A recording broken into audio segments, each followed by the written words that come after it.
Stoichiometry কি? Stoichiometry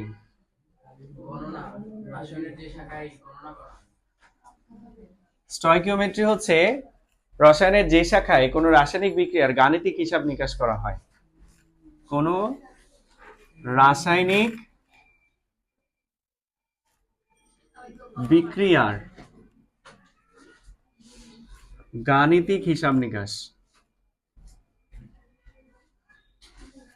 গাণিতিক হিসাব নিকাশ করা হয়। ঠিক আছে, কোনো রাসায়নিক বিক্রিয়ার গাণিতিক হিসাব নিকাশ রসায়নের যে শাখায় করা হয় সেটাই হলো স্টয়কিওমেট্রি। যেমন একটা উদাহরণ বলি, যেমন আমি উদাহরণ হিসেবে বললাম যে ধরো ম্যাগনেসিয়াম, এটাকে আমরা অক্সিজেন দিয়ে অক্সিজেনের উপস্থিতিতে পোড়াতে চাই। তো এই ম্যাগনেসিয়ামকে পোড়াতে কতটুকু অক্সিজেন প্রয়োজন, বা এখান থেকে এটাকে বার্ন করলে বা দহন করলে কি উৎপন্ন হবে? Magnesium oxide. তো এখানে কতটুকু ম্যাগনেসিয়াম অক্সাইড তৈরি হবে? যেমন এখানে আমরা যদি বিক্রিয়াটাকে ব্যালেন্স করি, এখানে 2 এখানে 2, তাই না? তাহলে ম্যাগনেসিয়ামের ভর হলো 24 × 2 কত হয়? 48। তাহলে 48 গ্রাম ম্যাগনেসিয়ামকে দহন করতে কত গ্রাম অক্সিজেন লাগতেছে? 32 গ্রাম। এবং সেখান থেকে ম্যাগনেসিয়াম অক্সাইড উৎপন্ন হচ্ছে কত? তোমার 80 গ্রাম, তাই না?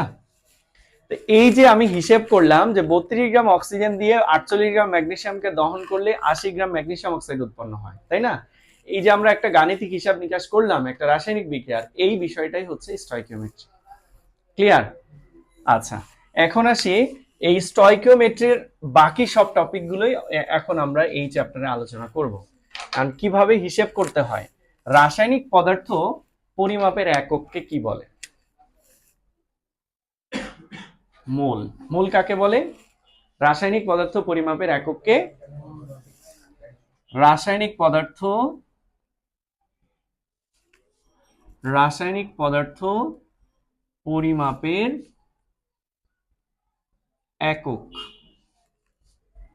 একককে মোল বলে।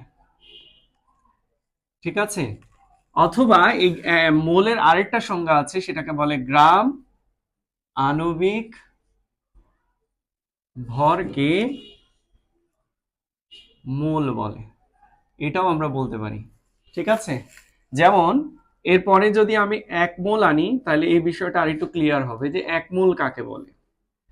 কার্বন ডাইঅক্সাইড, এটার আণবিক ভর কত? 44। এই 44 কি আণবিক ভর? এটার কোনো একক নাই। একক নাই বললে আবার ভুল হবে, একক আছে, লিখলে এইভাবে লিখতে হয়, গ্রাম পার মোল অথবা কেজি পার কিলোমোল, তাই না? একক লিখলে এভাবে লিখতে হয়, গ্রাম পার মোল অথবা কেজি পার কিলোমোল। আচ্ছা, আমি ধরে নিলাম যে এটার কোনো একক নাই। তো যদি আমি একক লিখি, ধরো আমি এই কার্বন ডাইঅক্সাইডের আণবিক ভরের 44, এটার সাথে একক লিখলাম গ্রাম। গ্রাম লিখলে কিন্তু আর এটা আণবিক ভর থাকে না। যেমন এটার উদাহরণ হচ্ছে এরকম, ধরো 2 একটা সংখ্যা, 2 এর সাথে তুমি যদি লিটার দাও তাহলে কি হয়ে যাবে? আয়তন হয়ে যাবে। 2 এর সাথে যদি মিটার দাও তাহলে দূরত্ব হয়ে যাবে, তাই না? 2 এর সাথে যদি মোল দাও তাহলে পরিমাণ হয়ে যাবে। কথা বোঝা গেল? ঠিক এরকম 44 হচ্ছে আণবিক ভর, এর সাথে গ্রাম ইউনিট লাগালে এটা হয়ে যাবে একটা পরিমাণ। তো আণবিক ভরকে গ্রাম এককে প্রকাশ করলে যে পরিমাণ পাওয়া যায়, ওই পরিমাণটাকে বলে ওই পদার্থের 1 মোল। ক্লিয়ার বিষয়টা? যে কোনো পদার্থ, যেমন সালফিউরিক অ্যাসিড H2SO4, এটার আণবিক ভর কত? 98। এই 98 হলো আণবিক ভর, কিন্তু গ্রাম ইউনিটে লিখলে এটা কি হয়ে যাবে? পরিমাণ। এবং সেই পরিমাণটাকে বলে ওই পদার্থের 1 মোল। কথা ক্লিয়ার? তাহলে 1 মোল কার্বন ডাইঅক্সাইডের ভর কত? 44 গ্রাম। 1 মোল সালফিউরিক অ্যাসিডের ভর কত? 98 গ্রাম। ওকে, তাহলে গ্রাম আণবিক ভর, এটাকে মোল বলে, বা আণবিক ভরকে গ্রাম একে প্রকাশ করলে যে পরিমাণ পাওয়া যায় সেটাকে 1 মোল বলে। ঠিক আছে, ওকে, মোল বুঝলাম, 1 মোল বুঝলাম। এরপরে এগুলো খুবই বেসিক জিনিস, 9 10এও ছিল। এরপরে হচ্ছে অ্যাভোগাড্রোর সংখ্যা। অ্যাভোগাড্রোর সংখ্যা, কথা বলা যাবে না। অ্যাভোগাড্রোর সংখ্যা কি? প্রমাণ অবস্থায়, মানে স্ট্যান্ডার্ড কন্ডিশনে। প্রমাণ অবস্থা কোনটা? 1 অ্যাটমসফিয়ার চাপ, 0 ডিগ্রি সেলসিয়াস তাপমাত্রা, তাই না? এই অবস্থাটাকে বলে প্রমাণ অবস্থা। এই প্রমাণ অবস্থায় এক মোল যে কোনো পদার্থে যত সংখ্যক অণু, পরমাণু বা আয়ন থাকে সেই সংখ্যাটাকে অ্যাভোগাড্রো সংখ্যা বলে। প্রমাণ অবস্থায় এক মোল যে কোনো পদার্থে যত সংখ্যক অণু, পরমাণু বা আয়ন থাকবে সেই সংখ্যাটাকে অ্যাভোগাড্রো সংখ্যা বলে। অ্যাভোগাড্রো সংখ্যাকে কি দিয়ে প্রকাশ করে? নাম্বার অফ অ্যাভোগাড্রো দিয়ে প্রকাশ করে। এর মান কত? 6.023 ইন্টু 10⁻23 এত টি। ঠিক আছে? তো এখান থেকে যদি এখান থেকে কোশ্চেন হয়, মানে এমসিকিউ হয়, আবার 2 মার্কের কোশ্চেনও দেয়। আমি একটা কোশ্চেন দেখাই। যেমন ধরো বললো 1 গ্রাম হিরোকে কতটি কার্বন পরমাণু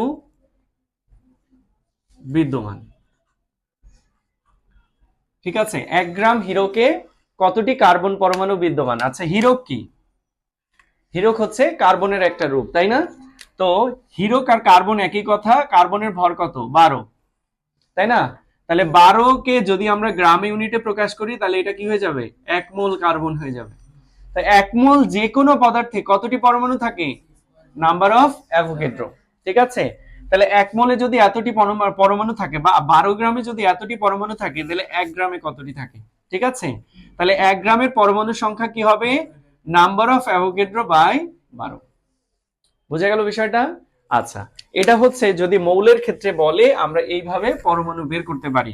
কিন্তু যদি যৌগের ক্ষেত্রে বলে, যেমন ধরো তোমাকে বললো 1 গ্রাম NH3 যৌগে কতটি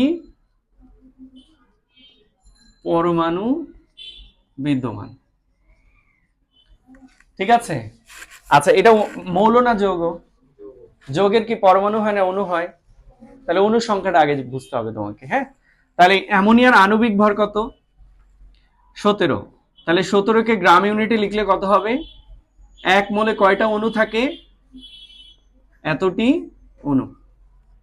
ঠিক আছে, তাহলে পরমাণু কয়টা থাকে? পরমাণু হচ্ছে, দেখো এইখানে এটা হলো একটা অণু, একটা অণুতে টোটাল কয়টা পরমাণু হচ্ছে? নাইট্রোজেন একটা, হাইড্রোজেন তিনটা, টোটাল কয়টা হলো? তাহলে এতটি অণুতে কয়টা পরমাণু? এত ইন্টু 4, তাই না? তাহলে নাম্বার অফ অ্যাভোগাড্রো ইন্টু 4, এতটি পরমাণু। বুঝাইতে পারছি? তাহলে এত গ্রামে থাকে এতটি পরমাণু, তাহলে 1 গ্রামে কতটি? বুঝা গেল? তাহলে এটাকে ডিভাইড করব কত দিয়ে? 17 দিয়ে ভাগ করলে আমরা পেয়ে যাব যে 1 গ্রামে কতটি পরমাণু আছে। ক্লিয়ার? যদি এখানে শুধু হাইড্রোজেন পরমাণু বের করতে বলতো তাহলে এখানে লিখতাম কয়টা? 3টা, কারণ অ্যামোনিয়ার একটা অণুতে 3টা হাইড্রোজেন পরমাণু আছে। কথা বুঝা গেল? আচ্ছা, তাহলে পরমাণু বললে আমরা এই জিনিসটা খেয়াল রাখবো যে কত দিয়ে গুণ করব।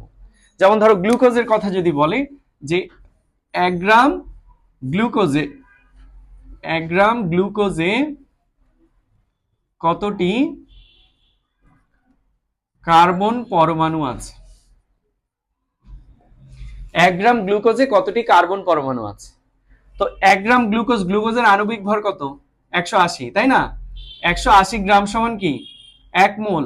আর 1 মোলে অণু আছে নাম্বার অফ অ্যাভোগাড্রো। আমাকে কার পরমাণু বের করতে বলছে? কার্বন। তো গ্লুকোজের সংকেত কি?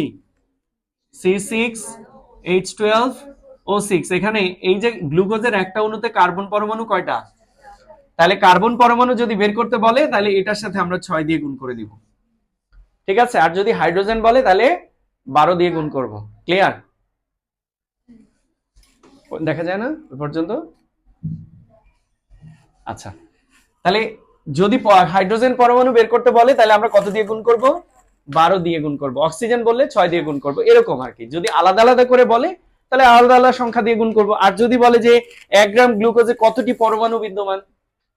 কার্বন না, বলছে এখানে কতটি পরমাণু আছে, তাহলে এখানে টোটাল কত দিয়ে গুণ করব?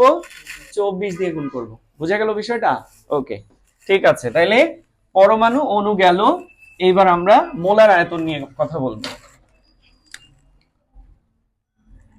মোলার আয়তন। আচ্ছা, মোলার আয়তন কাকে বলে? নির্দিষ্ট তাপমাত্রা চাপে, মানে প্রমাণ তাপমাত্রা চাপে, ঠিক আছে? প্রমাণ অবস্থায় যদি সহজে বলি, প্রমাণ অবস্থায় 1 মোল যে কোনো পদার্থের আয়তন, 1 মোল যে কোনো পদার্থের আয়তনকে তার মোলার আয়তন বলে। প্রমাণ অবস্থায় 1 মোল যে কোনো পদার্থের আয়তনকে তার মোলার আয়তন বলে। যেমন কার্বন ডাইঅক্সাইড, এটার আণবিক ভর কত? 44। 44 কে গ্রাম এককে লিখলে কত হয়? 1 মোল। 1 মোল যে কোনো পদার্থের আয়তনকে তার মোলার আয়তন বলে, এবং মোলার আয়তনের মান হচ্ছে 22.4 লিটার। এটা কোন ইউনিটে? এটা এসটিপি তে। কোন স্কেলে? এসটিপি তে। বুঝা গেল বিষয়টা? আচ্ছা, এখন এরকম কতগুলো স্কেল আছে বা কতগুলো প্রমাণ অবস্থা আছে? আমরা আপাতত দুইটা স্কেলে, দুইটা অবস্থায়, প্রমাণ অবস্থায় আমাদের কোশ্চেন হয়, একটা এসটিপি আর একটা এসএটিপি। তো এসটিপি আর এসএটিপি আমরা এই দুইটাতে আগে ফোকাস করি। এসটিপি, এসটিপি তে তাপমাত্রা কত? 0 ডিগ্রি সেলসিয়াস, ঠিক আছে? চাপ কত? 1 অ্যাটমসফিয়ার পি। আর তোমার হচ্ছে আয়তন, মোলার আয়তন ভি এর মান হচ্ছে 22.4 লিটার, ঠিক আছে? আর এসএটিপি তে তাপমাত্রা হলো 25 ডিগ্রি সেলসিয়াস, তাই না? চাপ কত? 1 অ্যাটমসফিয়ার। আর আয়তন হলো তোমার 24.789 লিটার, ঠিক আছে? তাহলে দুইটা প্রমাণ অবস্থায় দুই রকম আয়তন আছে, মোলার আয়তন। যে স্কেলে বলবে, যেই এককে বলবে, আমরা সেই এককে মান বসাবো। যদি এসটিপি বলে তাহলে এসটিপিটা, এসএটিপি বললে এসএটিপি, আর যদি কোনোটাই না বলে তাহলে এসটিপি, ঠিক আছে? তো তাপমাত্রা যদি আবার 25 দেওয়া থাকে তাহলে বুঝবা এসএটিপিটা বলছে। ক্লিয়ার বিষয়টা? ওকে, তাহলে এই দুইটা স্কেলে মান আমরা মনে রাখি। এখন ধরো তোমাকে বলল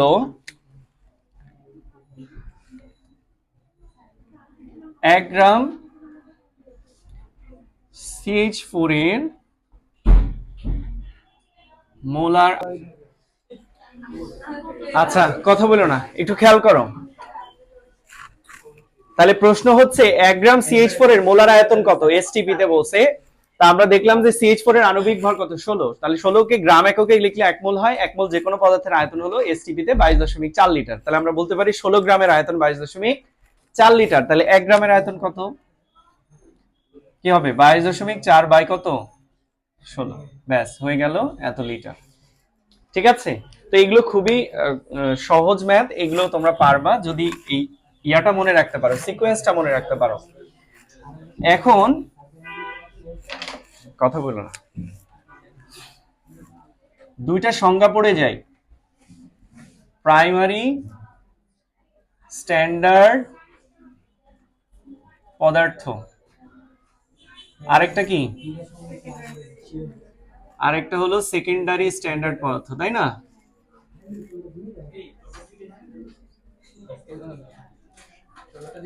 সেকেন্ডারি স্ট্যান্ডার্ড পদার্থ, কথা বলো না।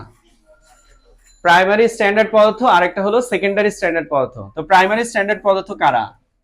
যে সকল রাসায়নিক পদার্থকে প্রকৃতিতে বিশুদ্ধ অবস্থায় প্রস্তুত করা যায় বা পাওয়া যায়, ঠিক আছে? বিশুদ্ধ অবস্থায় প্রস্তুত করা যায়, তারা হলো প্রাইমারি স্ট্যান্ডার্ড পদার্থ। আর যে সকল পদার্থকে প্রকৃতিতে বিশুদ্ধ অবস্থায় প্রস্তুত করা যায় না, তারা হলো সেকেন্ডারি স্ট্যান্ডার্ড পদার্থ। এখন প্রাইমারি আর সেকেন্ডারি এদেরকে সহজে চেনার উপায় কি? প্রাইমারি স্ট্যান্ডার্ড পদার্থ হলো যে সকল রাসায়নিক পদার্থের মধ্যে সি লেটারটা দেখতে পাবা, সি লেটার, সি অক্ষরটা যে যৌগের মধ্যে থাকবে সেটা প্রাইমারি, আর যার মধ্যে থাকবে না সেটা সেকেন্ডারি। যেমন H2C2O4, এটা নাম হচ্ছে অক্সালিক অ্যাসিড। এটা প্রাইমারি না সেকেন্ডারি? কারণ কি এখানে সি আছে। KMnO4, এটা প্রাইমারি না সেকেন্ডারি? সেকেন্ডারি, কারণ এখানে সি নাই। বোঝা গেল বিষয়টা? হ্যাঁ, সি কার্বন না, সি লেটার। আমি এখানে কার্বন লিখি না, সি লেটার আছে এরকম যৌগগুলোতে, যৌগগুলো প্রাইমারি না থাকলে সেকেন্ডারি। যেমন আমি একটা যৌগ লিখি K2CR2O7, এটা কোন ধরনের যৌগ, প্রাইমারি না সেকেন্ডারি? কেন প্রাইমারি? কারণ সি লেটার আছে, এটা কার্বন না। বুঝে গেল বিষয়টা? আচ্ছা, H2SO4 এটা প্রাইমারি না সেকেন্ডারি? সেকেন্ডারি। বুঝে গেল বিষয়টা? তাহলে যে সকল রাসায়নিক পদার্থকে প্রকৃতিতে বিশুদ্ধ অবস্থায় প্রস্তুত করা যায় তারা প্রাইমারি, যেমন এরা oxalic acid, potassium dichromate, sodium carbonate, এগুলো হলো প্রাইমারি। আর সেকেন্ডারি হলো যে সকল পদার্থকে প্রকৃতিতে বিশুদ্ধ অবস্থায় প্রস্তুত করা যায় না, এগুলো হলো সেকেন্ডারি। ক্লিয়ার? ওকে।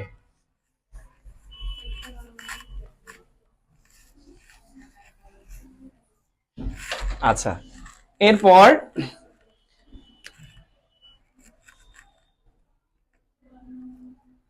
মোলারিটি। মোলারিটি কাকে বলে?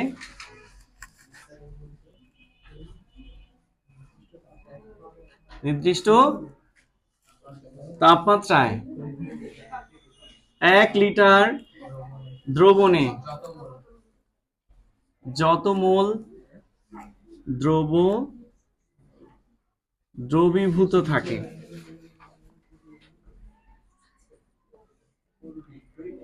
তাকে ওই দ্রবণের মোলারিটি বলে। নির্দিষ্ট তাপমাত্রায় 1 লিটার দ্রবণে যত মোল দ্রবীভূত থাকে সেটাই মোলারিটি। ধরে নাও তাপমাত্রা স্থির রেখে আমি 1 লিটার একটা দ্রবণ বানাচ্ছি, কথা বলা যাবে না, 1 লিটার একটা দ্রবণ বানাচ্ছি। তো এই দ্রবণের মধ্যে যদি আমি 1 মোল দ্রবটা ধরে নেওয়া হচ্ছে সোডিয়াম কার্বনেট Na2CO3, ঠিক আছে? Sodium carbonate.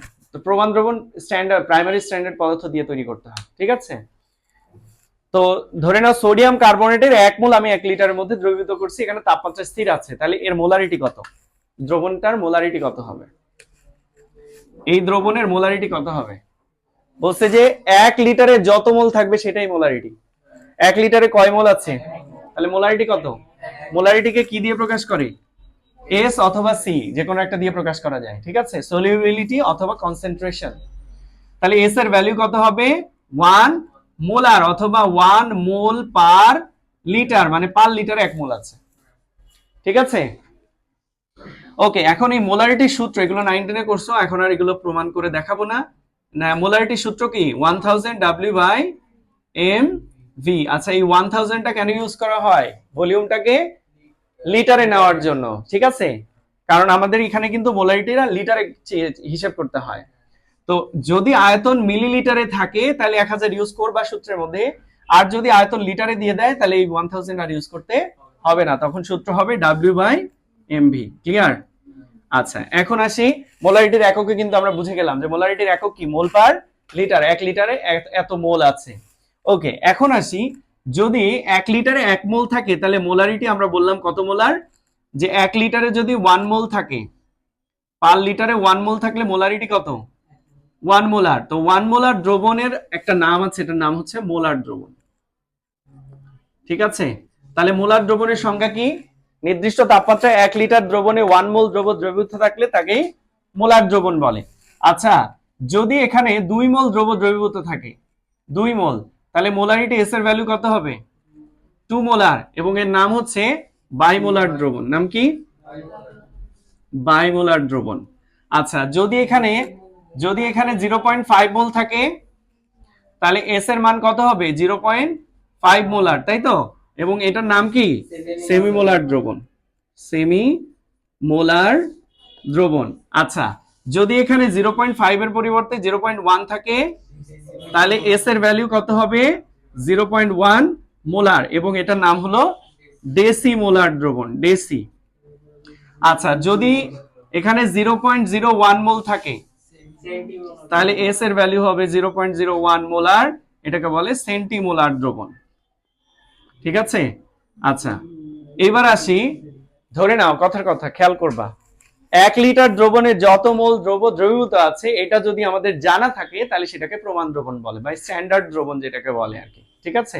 তাহলে প্রমাণ দ্রবণ কোনটা? 1 লিটার দ্রবণে যত মোল দ্রবীভূত থাকে সেটা যদি জানা থাকে তাহলে সেটাকে প্রমাণ দ্রবণ বলে। এখন আমি নাম বলার সাথে সাথে মাথায় যেটা আসবে ওইটাই বলবা। ধরো সেমিমোলার বললাম, তোমার মাথায় কি আসছে? 0.5, তার মানে কি 0.5টা তুমি জানো সেমিমোলারের মধ্যে কত মোল দ্রব, 0.5 মোল দ্রব থাকে, এটা আমাদের জানা, এই জন্য এটা প্রমাণ দ্রবণ। এইভাবে এখানে যতগুলো দ্রবণ আছে মোলার, বাইমোলার, সেমিমোলার, ডেসিমোলার, সেন্টিমোলার, সবগুলোরই কিন্তু মূল সংখ্যা আমরা জানি, এই জন্য এই সবগুলো দ্রবণকে আমরা বলতে পারি এগুলো সব প্রমাণ দ্রবণ। ঠিক আছে, আচ্ছা এখন আসি, এই যে মোলারিটি এস, এইটা যে রাশিগুলোর উপর ডিপেন্ড করে, এগুলোর মধ্যে কোনোটা আছে কিনা যেটা তাপমাত্রার উপর নির্ভরশীল। দেখো তো, ডাব্লিউ কি তাপমাত্রার উপর নির্ভর করে? ভর। এম আণবিক ভর তাপমাত্রার উপর নির্ভর করে? আয়তন তাপমাত্রার উপর নির্ভর করে? করে। ভি সমানুপাতিক টি, কার সূত্র? চার্লসের সূত্র, তাই না? তার মানে কি আয়তন তাপমাত্রার উপর নির্ভরশীল, আর আয়তনের উপর মোলারিটি নির্ভরশীল, তার মানে কি মোলারিটি তাপমাত্রার উপর নির্ভরশীল। ক্লিয়ার? তাহলে মোলারিটি তাপমাত্রার উপর নির্ভর করে, কারণ মোলারিটি আয়তনের উপর নির্ভর করে, আয়তন তাপমাত্রার উপর নির্ভর করে। ক্লিয়ার বিষয়টা? ওকে, এবার আসি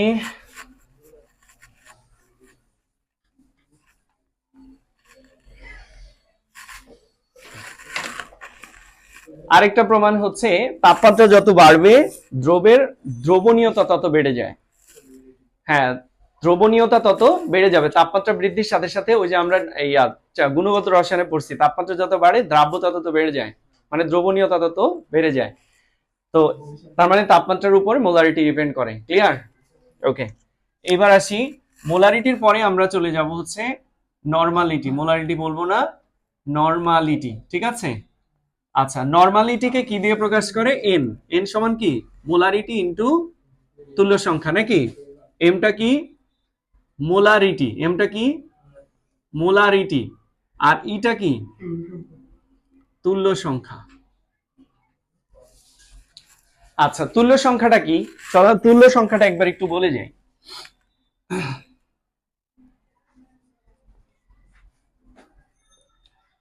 তুল্য সংখ্যা, প্রথমে যদি আমরা অ্যাসিডের তুল্য সংখ্যা বলি, অ্যাসিডের তুল্য সংখ্যা, অ্যাসিডের তুল্য সংখ্যা হলো তার ক্ষারকত্ব। ক্ষারকত্ব বিষয়টা কি? 1 মোল অ্যাসিড যত মোল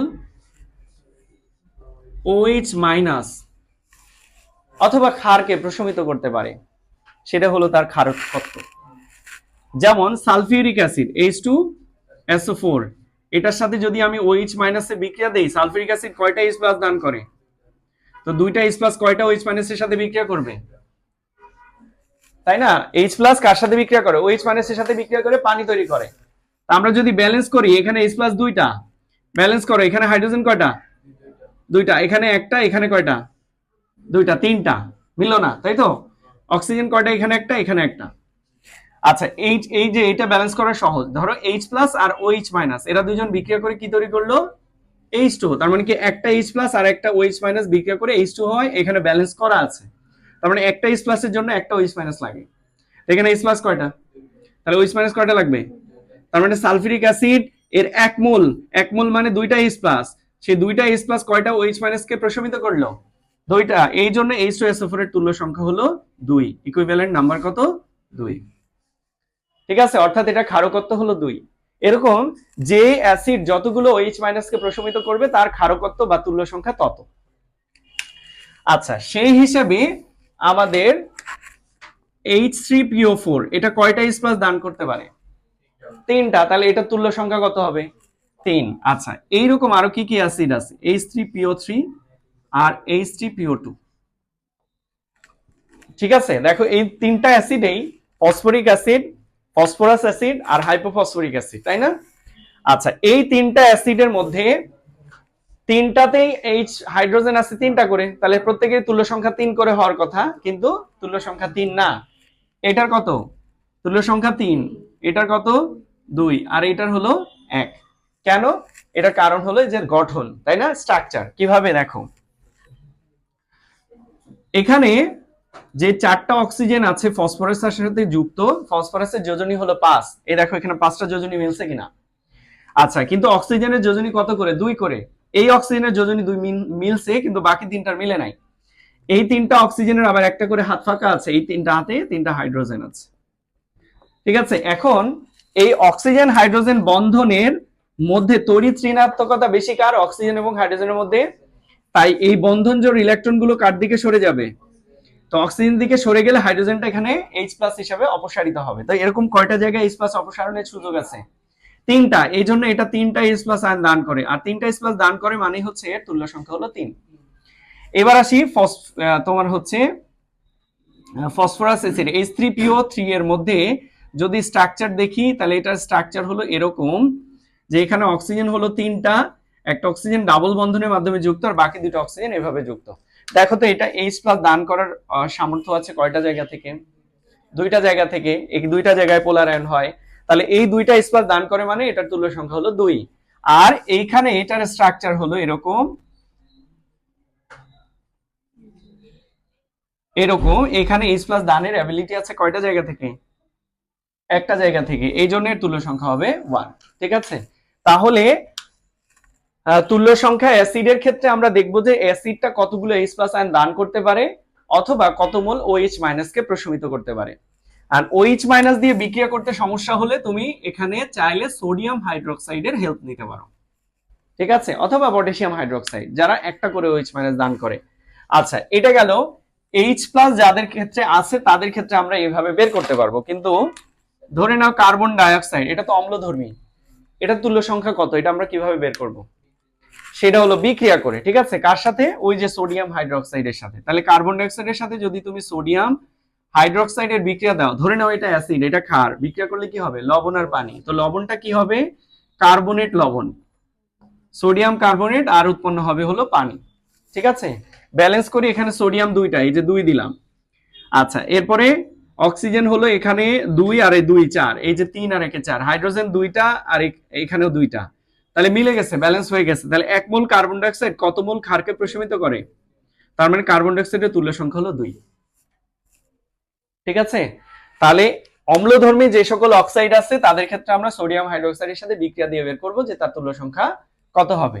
গেল অ্যাসিডের ক্ষেত্রে। এবার 2 নাম্বার হলো ক্ষারের তুল্য সংখ্যা। ক্ষারের তুল্য সংখ্যা, ক্ষারের তুল্য সংখ্যা হচ্ছে তার অম্লত্ব। মানে কি? এটা যত মোল অ্যাসিডকে প্রশমিত করতে পারে বা H+ কে প্রশমিত করতে পারে। যেমন সোডিয়াম হাইড্রোক্সাইড, এটার তুল্য সংখ্যা কত? এটা কয়টা OH- দান করতে পারে? এই জনের তুল্য সংখ্যা 1। তো এরকম OH- যাদের আছে তাদের ক্ষেত্রে তুল্য সংখ্যা বলা খুবই ইজি, যতগুলো OH দান করবে তার তুল্য সংখ্যা তত। কিন্তু যদি OH না থাকে, যেমন ধরো ক্যালসিয়াম অক্সাইড, এর তুল্য সংখ্যা কত? এটা কিভাবে বের করব? এর জন্য আমরা একটা বিক্রিয়া করব, কার সাথে? অ্যাসিডের সাথে। কোন অ্যাসিডের সাহায্য নিতে পারি? এই ক্ষেত্রে আমরা হাইড্রোক্লোরিক অ্যাসিডের সাহায্য নিতে পারি, কারণ কি এটা একটা H+ দান করে। ঠিক আছে, তাহলে ক্যালসিয়াম অক্সাইড যদি হাইড্রোক্লোরিক অ্যাসিডের সাথে বিক্রিয়া করে হবে ক্যালসিয়াম ক্লোরাইড লবণ প্লাস পানি। এবার ব্যালেন্স করি, এখানে ক্লোরিন দুইটা, এই 2 দিলাম, হাইড্রোজেন দুইটা, এই যে 2টা মিলে গেছে। 1 মোল ক্যালসিয়াম অক্সাইড কত মোল অ্যাসিডকে প্রশমিত করলো? তার মানে ক্যালসিয়াম অক্সাইডের তুল্য সংখ্যা হলো 2। ঠিক আছে, আবার এটাকে আমরা এভাবে বলতে পারি যে ক্যালসিয়াম অক্সাইড হলো 2 অম্লীয় ক্ষার, এভাবে বলতে পারি। ক্যালসিয়াম অক্সাইডটা কি? 2 অম্লীয় ক্ষার। ক্লিয়ার বিষয়টা? ওকে, এই গেল হচ্ছে ক্ষারের ক্ষেত্রে। এরপরে 3 নাম্বার হচ্ছে নিরপেক্ষ মৌল। নিরপেক্ষ মৌল, তো নিরপেক্ষ মৌলের তুল্য সংখ্যা হচ্ছে তার সর্বোচ্চ যোজনী, তাই না? তার যোজনী। আচ্ছা, এরপরে 4 হচ্ছে যা বিজারক। বিজারকের তুল্য সংখ্যা হচ্ছে ত্যাগকৃত ইলেকট্রন সংখ্যা, যে কটা ইলেকট্রন ত্যাগ করবে। ঠিক আছে, যেমন আমি একটা উদাহরণ বলি, ধরো Fe2+ থেকে বিক্রিয়া করে Fe3+ হয়েছে, তাহলে বললো যে এর তুল্য সংখ্যা কত? এই যে Fe2+ এর তুল্য সংখ্যা কত? এই কয়টা ইলেকট্রন ত্যাগ করছে? একটা, তার মানে এর তুল্য সংখ্যা 1। ঠিক আছে, আবার জারক পদার্থের ক্ষেত্রে যদি বলি, জারক, এটা হবে গ্রহণকৃত ইলেকট্রন সংখ্যা। ক্লিয়ার? যেমন ধরো পটাশিয়াম পারম্যাঙ্গানেট, এখান থেকে আমরা এরপরে বিক্রিয়া যখন দেখাবো তখন দেখবো যে পটাশিয়াম পারম্যাঙ্গানেট থেকে ম্যাঙ্গানাস 2+ এর যৌগ তৈরি হয়। তো পটাশিয়াম পারম্যাঙ্গানেট থেকে যদি ম্যাঙ্গানাস 2+ এর যৌগ তৈরি হয়, তাহলে এখানে পটাশিয়াম পারম্যাঙ্গানেট কি হিসাবে কাজ করতেছে দেখি আমরা। এখানে ম্যাঙ্গানাসের জারণ মান যদি বের করো দেখবা +7 আসছে, এখানে +2, তাহলে +7 থেকে +2 কত জারণ মান কমলো? 5। তার মানে কি ও 5টা ইলেকট্রন গ্রহণ করছে। ঠিক আছে, তাহলে ও কয়টা ইলেকট্রন গ্রহণ করতেছে? 1 মোল পটাশিয়াম পারম্যাঙ্গানেট 5টা ইলেকট্রন গ্রহণ করতেছে, এই জন্য পটাশিয়াম পারম্যাঙ্গানেটের তুল্য সংখ্যা হলো 5। ঠিক আছে, তাহলে জারকের ক্ষেত্রে তুল্য সংখ্যা হলো যতগুলো ইলেকট্রন গ্রহণ করবে, বিজারক হলো যতগুলো ইলেকট্রন ত্যাগ করবে। এই হলো তুল্য সংখ্যা। এবার চলো আমরা তুল্য সংখ্যা দিয়ে যদি নরমালিটি বের করতে চাই তাহলে কিভাবে করব। যেমন তোমাকে বললো যে সেমিমোলার তোমার অ্যালুমিনিয়াম অক্সাইডকে নরমালিটিতে দেখাও, নরমালিটিতে প্রকাশ করো। ঠিক আছে, সেমিমোলার মানে কত মোলার? 0.5। তাহলে নরমালিটিতে যদি আমি এটাকে প্রকাশ করতে চাই তাহলে মোলারিটি ইনটু তুল্য সংখ্যা। মোলারিটি কত? 0.5, তাই না? এই যে সেমিমোলার বলছে। তুল্য সংখ্যা কত অ্যালুমিনিয়াম অক্সাইডের? এবার আমাকে তুল্য সংখ্যা বের করতে হবে। এটা যেহেতু ক্ষারধর্মী, এটার সাথে বিক্রিয়া দিতে হবে কার? অ্যাসিডের, অর্থাৎ HCl এর। তো অ্যালুমিনিয়াম অক্সাইডের সাথে যদি আমরা HCl এর বিক্রিয়া দেই তাহলে এখানে হবে অ্যালুমিনিয়াম ক্লোরাইড লবণ প্লাস পানি। তাহলে বিক্রিয়ায় ব্যালেন্স যদি করি, অ্যালুমিনিয়াম 2টা এখানে 2 দিলাম, ক্লোরিন 6টা এখানে 6 দিলাম, আর অক্সিজেন হলো আমাদের এখানে হাইড্রোজেন 6টা এখানে 3 দিলাম। তাহলে 1 মোল অ্যালুমিনিয়াম অক্সাইড কত মোল অ্যাসিডকে প্রশমিত করলো? তার মানে এর তুল্য সংখ্যা হলো 6। তাহলে এই যে ইকুইভ্যালেন্ট নাম্বার 6 বসাইলাম, 6 দিয়ে গুণ করলে কত হয়? তোমার হচ্ছে 3 মোল, 3 নরমাল। হ্যাঁ হ্যাঁ, যে এটা এক ক্ষারীয় অম্ল এরকম। এই HCl এর সাথে বিক্রিয়া দেওয়া মানে H+ এর সাথে বিক্রিয়া দেওয়া, একই কথা। এই জন্য এটার হেল্প নিতে হচ্ছে। ঠিক আছে, তাহলে এই হলো নরমালিটির ম্যাথ, খুবই সোজা। জাস্ট মোলারিটি দেওয়া থাকলে তুল্য সংখ্যা দিয়ে গুণ করবা, নরমালিটি হয়ে যাবে। আবার নরমালিটিতে দেওয়া থাকলে তুমি মোলারিটি বের করবা তুল্য সংখ্যা দিয়ে ভাগ করে, ব্যাস। ক্লিয়ার? ওকে, তাহলে নরমালিটি ক্লিয়ার। এরপর ppm মানে কি? পার্টস পার মিলিয়ন, তাই না? আমরা সহজে যদি বলি ppm এর একক কি? Milligram per litre. Milligram per litre মানে কি? প্রতি লিটারে, 1 লিটারে যত মিলিগ্রাম দ্রবীভূত থাকে। ঠিক আছে, 1 লিটারে যত মিলিগ্রাম দ্রবীভূত থাকে সেটাই হলো ppm। প্রশ্ন কেমন হয়? তোমাকে ppm এর পরিবর্তন করতে বলবে ঘনমাত্রা, মোলারিটিতে দেওয়া থাকবে অথবা শতকরায় দেওয়া থাকবে, অর্থাৎ পার্সেন্টেজে দেওয়া থাকবে, তোমাকে ppm এ কনভার্ট করতে বলবে। যেমন আমরা একটা উদাহরণ হিসেবে বলি, যে ধরো তোমাকে বললো 0.2 মোলার H2SO4 কে ppm এককে প্রকাশ করো। ঠিক আছে, তাহলে 0.2 মোলার H2SO4 কে ppm এককে প্রকাশ করো। তো এই যে 0.2 মোলার, একটু খেয়াল করো, দেখো আমরা বসালাম 0.2 মোলার মানে কি? 0.2 মোল পার লিটার, তাই না? 0.2 মোল পার লিটার। আচ্ছা, ppm মানে কি? Milligram per litre. তার মানে কি পার লিটার এখানেও আছে এখানেও আছে, লিটার নিয়ে আমার কোনো টেনশন নাই, শুধু মোলটাকে মিলিগ্রাম করতে হবে। আর মোল সংখ্যার সূত্র কি? m সমান W/m, ভর বাই আণবিক ভর। তা আমাকে মোল সংখ্যা থেকে এই যে ভরে যেতে হবে, এই যে মোল দেওয়া আছে আমাকে ভরে যেতে হবে, তাহলে W বের করতে হবে। তার মানে W সমান কি? n ইন্টু m, অর্থাৎ মোলারিটি, তোমার কি বলি, মোল সংখ্যা ইন্টু আণবিক ভর, গুণ করলে তুমি কি পেয়ে যাবা? ভর পেয়ে যাবা। ভরের একক কি? গ্রাম, তার মানে গ্রামে পাবো। তাহলে এখানে মোল সংখ্যা কত? 0.2 মোল। তাহলে এই দেখো 0.2, এটার সাথে আমরা আণবিক ভর গুণ করবো। সালফিউরিক অ্যাসিডের আণবিক ভর কত? 98, হয়ে গেল কি? গ্রাম পার লিটার। কিন্তু ppm কি? তাহলে গ্রামটাকে মিলিগ্রাম করব। তাহলে গ্রামকে মিলিগ্রাম করলে কি করতে হয় বলো?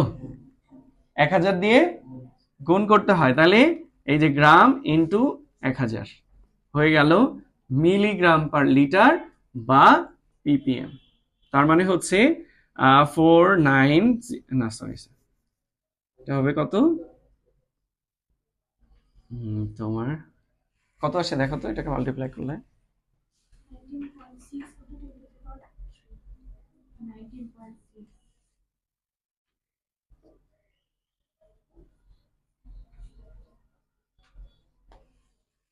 এই 19,600 ppm।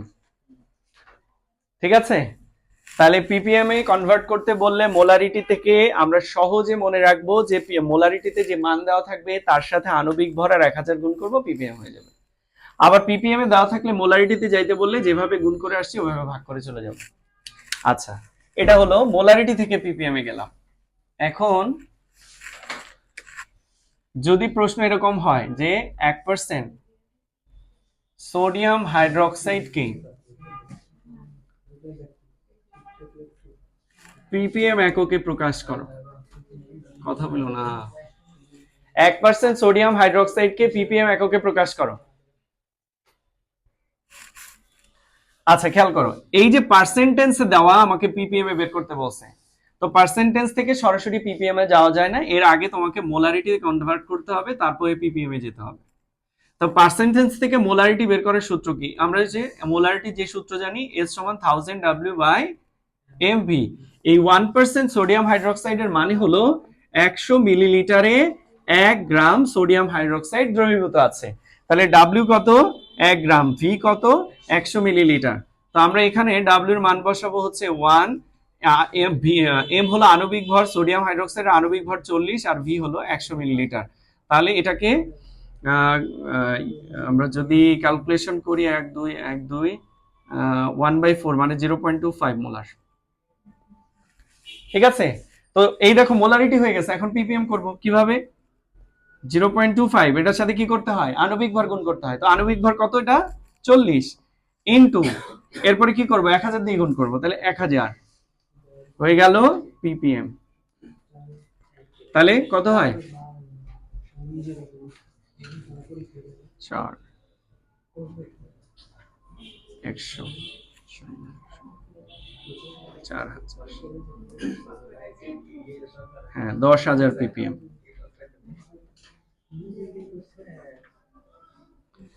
ঠিক আছে, 10,000 পিপিএম। ক্লিয়ার না বিষয়টা? ওকে, এখন পিপিএম করছো, ধরো তোমাকে পিপিবি করতে বললো, তো পিপিএম করার পরে আরো 1000 দিয়ে গুণ করবা, তাহলে পার্টস পার বিলিয়ন হয়ে যাবে। যদি পিপিটি করতে বলে তাহলে আরো 1000 দিয়ে গুণ করবা, তাহলে পার্টস পার ট্রিলিয়ন, পিপিটি হয়ে যাবে। ঠিক আছে, তাহলে এই পর্যন্ত হলো পিপিএম, এই পর্যন্ত হলো পিপিবি, তারপরে আরো 1000 গুণ করলে পিপিটি। ক্লিয়ার?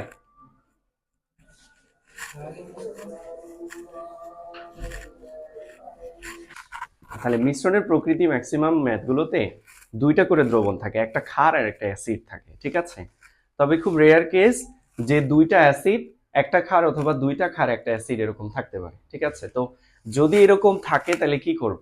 তিনটা থাকলে যা করবা, দুইটা থাকলেও সেম কাজই করবা। ঠিক আছে, তো এইখানে দেখো এই যে কোশ্চেনটা দেওয়া, এখানে দুইটা অ্যাসিড আছে আর একটা ক্ষার আছে। তো আমরা করব কি, এই দুইটা অ্যাসিডকে একসাথে যোগ করে মোট অ্যাসিডের পরিমাণ বের করব। তো তুমি চাইলেই সালফিউরিক অ্যাসিডের সাথে হাইড্রোক্লোরিক অ্যাসিড একসাথে যা আছে তাই যোগ করে নিতে পারবা না। মানে এখানে 40 60 আর এখানে 20 80 মিলিলিটার, এখানে ঘনমাত্রা 0.5 মোলার, এখানে ধরো 0.1 আসছে, তুমি যোগ করে 0.6 মোলার বললে হবে না, কারণ সালফিউরিক অ্যাসিড আর হাইড্রোক্লোরিক অ্যাসিড তো একই মাত্রার অ্যাসিড না। ক্লিয়ার? এই জন্য দুইটা অ্যাসিডকে একক মাত্রার অ্যাসিড বানায় নিতে হবে, তারপরে তুমি যোগ করতে পারবা। ক্লিয়ার? এই জন্য কি করতে হয়, এই দুইটা অ্যাসিডের তুল্য দ্রবণ তৈরি করতে হয়। তো আমরা প্রথমে তুল্য দ্রবণটাকে একটু দেখি। তুল্য দ্রবণ ধরে নাও তোমার দেওয়া হচ্ছে 20 মিলিলিটার 0.1 মোলার H2SO4, কথার কথা। এই অ্যাসিডের তুল্য দ্রবণ কোনটা? এই অ্যাসিডের মোল সংখ্যাটা কত? এখানে যে অ্যাসিডটা দেওয়া তার মোল সংখ্যা কত? যদিও মোল সংখ্যা বের করতে আয়তনটাকে লিটারে কনভার্ট করতে হয়, তবে আপাতত বোঝার জন্য এখানে আয়তন কত? 20 আর ঘনমাত্রা কত? 0.1। তাহলে এই দুইটাকে যদি গুণ করি, এই যে n এর সূত্র কি? V ইনটু S, তাহলে V এর মান কত? 20 আর S এর মান হলো 0.1, গুণ করলে কত হবে? 2 মোল। ঠিক আছে, তো আমি এই সালফিউরিক অ্যাসিডেরই একটা দ্রবণ লিখবো, যেই দ্রবণের মোল সংখ্যা 2 মোল হবে। যদি আমার দ্রবণের মোল সংখ্যা 2 মোল হয়, তাহলে আমার লেখা দ্রবণটা হবে এই দ্রবণের তুল্য দ্রবণ। যেমন আমি লিখলাম ধরো 2 মিলিলিটার 1 মোলার H2SO4, তাহলে দেখো তো এটার মোল সংখ্যা কত? 2 ইন্টু 1, 2 মোল, তাই না? তাহলে আমার দ্রবণটা এই দ্রবণের তুল্য দ্রবণ।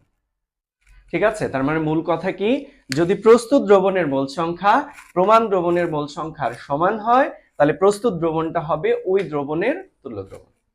ক্লিয়ার? আচ্ছা, এখন এইভাবে আমরা তুল্য দ্রবণ লিখে দুইটা অ্যাসিডের মোট যোগ করব। ঠিক আছে, মোট কতটুকু অ্যাসিড বা মোট কতটুকু অ্যাসিডিটি এখানে আছে এটা বের করব। তো প্রথমে আমরা সালফিউরিক অ্যাসিডের তুল্য দ্রবণ লিখি, তারপরে হাইড্রোক্লোরিক অ্যাসিডের। কিন্তু হাইড্রোক্লোরিক অ্যাসিডের যে তুল্য দ্রবণ লিখবো, এখানে দেখো আয়তন আছে, ঘনমাত্রা নাই। তাহলে ঘনমাত্রা ফার্স্টে বের করে নিতে হবে। তো আমরা এই পাশে করি S ইকুয়ালস 1000 W/mv, এই সূত্র দিয়ে আমরা এই যে হাইড্রোক্লোরিক অ্যাসিডের ঘনমাত্রাটা বের করে নিই। তো এখানে 1% কথাটার অর্থ কি, 100 মিলিলিটারে 1 গ্রাম হাইড্রোক্লোরিক অ্যাসিড আছে। তাহলে W এর মান হচ্ছে 1 গ্রাম আর আয়তনের মান হচ্ছে 100 মিলিলিটার। তাহলে এখানে আমি W বসাবো 1 বাই আণবিক ভর, হাইড্রোক্লোরিক অ্যাসিডের আণবিক ভর 36.5 ক্যালকুলেশন করতে থাকো, ইনটু 100, এত মোলার। তাহলে এটার ঘনমাত্রা কত আসবে?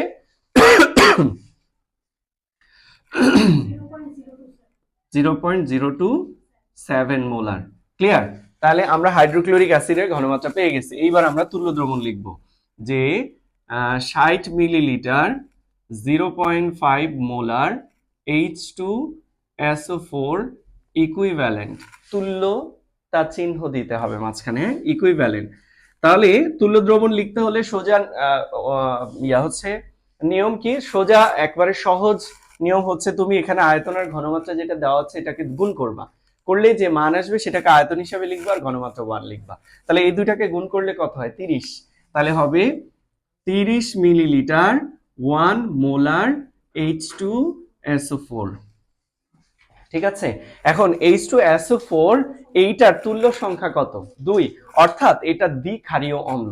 ঠিক আছে, এটা হলো দ্বিক্ষারীয় অম্ল। তো আমি যদি দ্বিক্ষারীয় অম্ল থেকে এক ক্ষারীয় অম্লতে কনভার্ট করতে চাই, যেমন সালফিউরিক অ্যাসিড H2SO4 দুইটা H+ দান করে, তাই এটাকে আমরা বলি দ্বিক্ষারীয় অম্ল। হাইড্রোক্লোরিক অ্যাসিড একটা H+ আয়ন দান করে, এটাকে বলি একক্ষারীয় অম্ল। তা আমি সালফিউরিক অ্যাসিড সমান 2 ইনটু হাইড্রোক্লোরিক অ্যাসিড লিখতে পারি কিনা? পারি না? এই দুইটা H+ দান করে দুইটা হাইড্রোক্লোরিক অ্যাসিড মিলে, তাহলে একটা সালফিউরিক অ্যাসিড সমান দুইটা হাইড্রোক্লোরিক অ্যাসিড। আচ্ছা, 2 ইনটু হাইড্রোক্লোরিক অ্যাসিডকে আমরা কি বলি? একক্ষারীয় অম্ল, একক্ষারীয় অম্ল। তাহলে সালফিউরিক অ্যাসিড হলো দ্বিক্ষারীয় অম্ল, তাহলে দ্বিক্ষারীয় অম্ল থেকে আমি একক্ষারীয় অম্লতে গেলে কি করতে হচ্ছে? 2 দিয়ে গুণ করতে হচ্ছে। ঠিক আছে, তাহলে এটাকে 2 দিয়ে গুণ করলে আমরা কত পাবো? 60 মিলিলিটার 1 মোলার H+। ঠিক আছে, আর প্রশ্নটা আবার করি, যদিও পুরাতন প্রশ্ন। সেটা হচ্ছে আমি এই যে 2 থেকে 1-এ যখন আসছি তখন শুধু আয়তনকে গুণ করলাম, ঘনমাত্রা করলাম না কেন? কেন? প্রথমবার যখন এটা করাইছিলাম তখন এই প্রশ্নটা আমি নিজেই করছিলাম, যে আমি দ্বিক্ষারীয় অম্ল থেকে একক্ষারীয় অম্লতে আসলাম, আয়তনকে 2 দিয়ে গুণ করছি, ঘনমাত্রা করিনি। কেন করলাম না?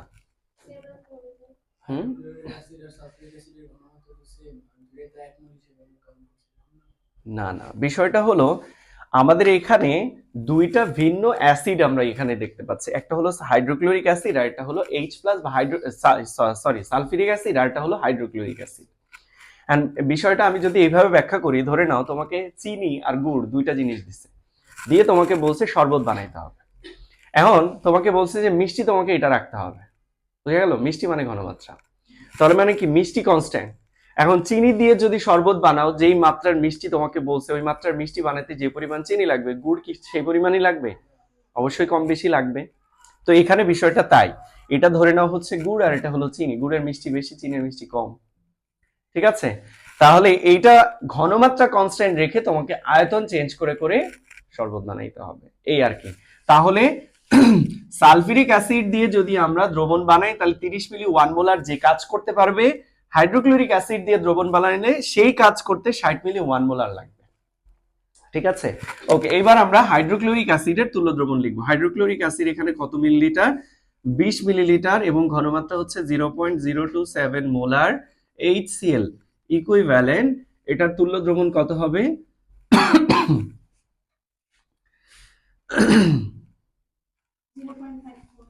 0.54 মিলিলিটার 1 মোলার H প্লাস বা HCl, কারণ হাইড্রোক্লোরিক অ্যাসিড একটা H প্লাস দান করে, এটাকে একেবারে সরাসরি এক ক্ষারীয় অম্ল আমরা বলতে পারি। তাহলে দেখো এটাও H প্লাস এটাও H প্লাস, এখন কি দুইটা সেম মাত্রার হয়ে গেছে। এখন আমরা এই দুটাকে যোগ করতে পারবো। তাহলে আমরা লিখলাম মিশ্রণে মোট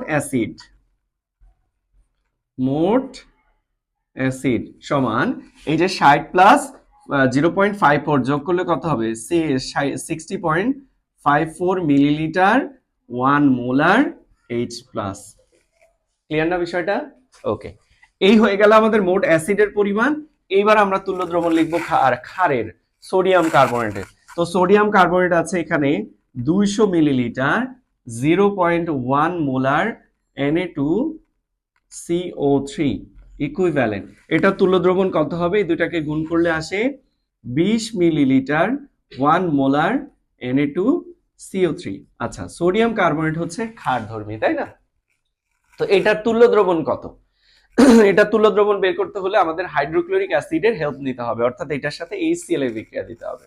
তো আমরা সোডিয়াম কার্বনেটের সাথে Na2CO3 এটার সাথে HCl এর বিক্রিয়া দিলাম। এখানে হবে সোডিয়াম ক্লোরাইড, লবণ, পানি আর কার্বন ডাই অক্সাইড, নাকি? তাহলে ব্যালেন্স করি, সোডিয়াম এখানে দুইটা, ক্লোরিন দুইটা, হাইড্রোক্লোরিক অ্যাসিড আগে 2, হাইড্রোজেন দুইটা, এখানে দুইটা মিলে গেছে। তাহলে 1 মোল সোডিয়াম কার্বনেট কত মোল HCl কে প্রশমিত করলো? তার মানে সোডিয়াম কার্বনেটের তুল্য সংখ্যা কত? 2, অর্থাৎ এটাকে আমরা বলতে পারি দ্বি অম্লীয় ক্ষার। ঠিক আছে, তো দ্বি অম্লীয় ক্ষার থেকে যদি আমি এক অম্লীয় ক্ষারে যেতে চাই, ঠিক এটার মতোই সেটা আবার 2 দিয়ে গুণ করতে হবে, তাই তো? তাহলে এটা হবে 40 মিলিলিটার 1 মোলার এক অম্লীয় ক্ষার বা OH মাইনাস। ক্লিয়ার? আচ্ছা, এখানে আমাদের আছে 60.54 মিলিলিটার 1 মোলার H প্লাস, আর এখানে আছে 40 মিলি 1 মোলার OH মাইনাস।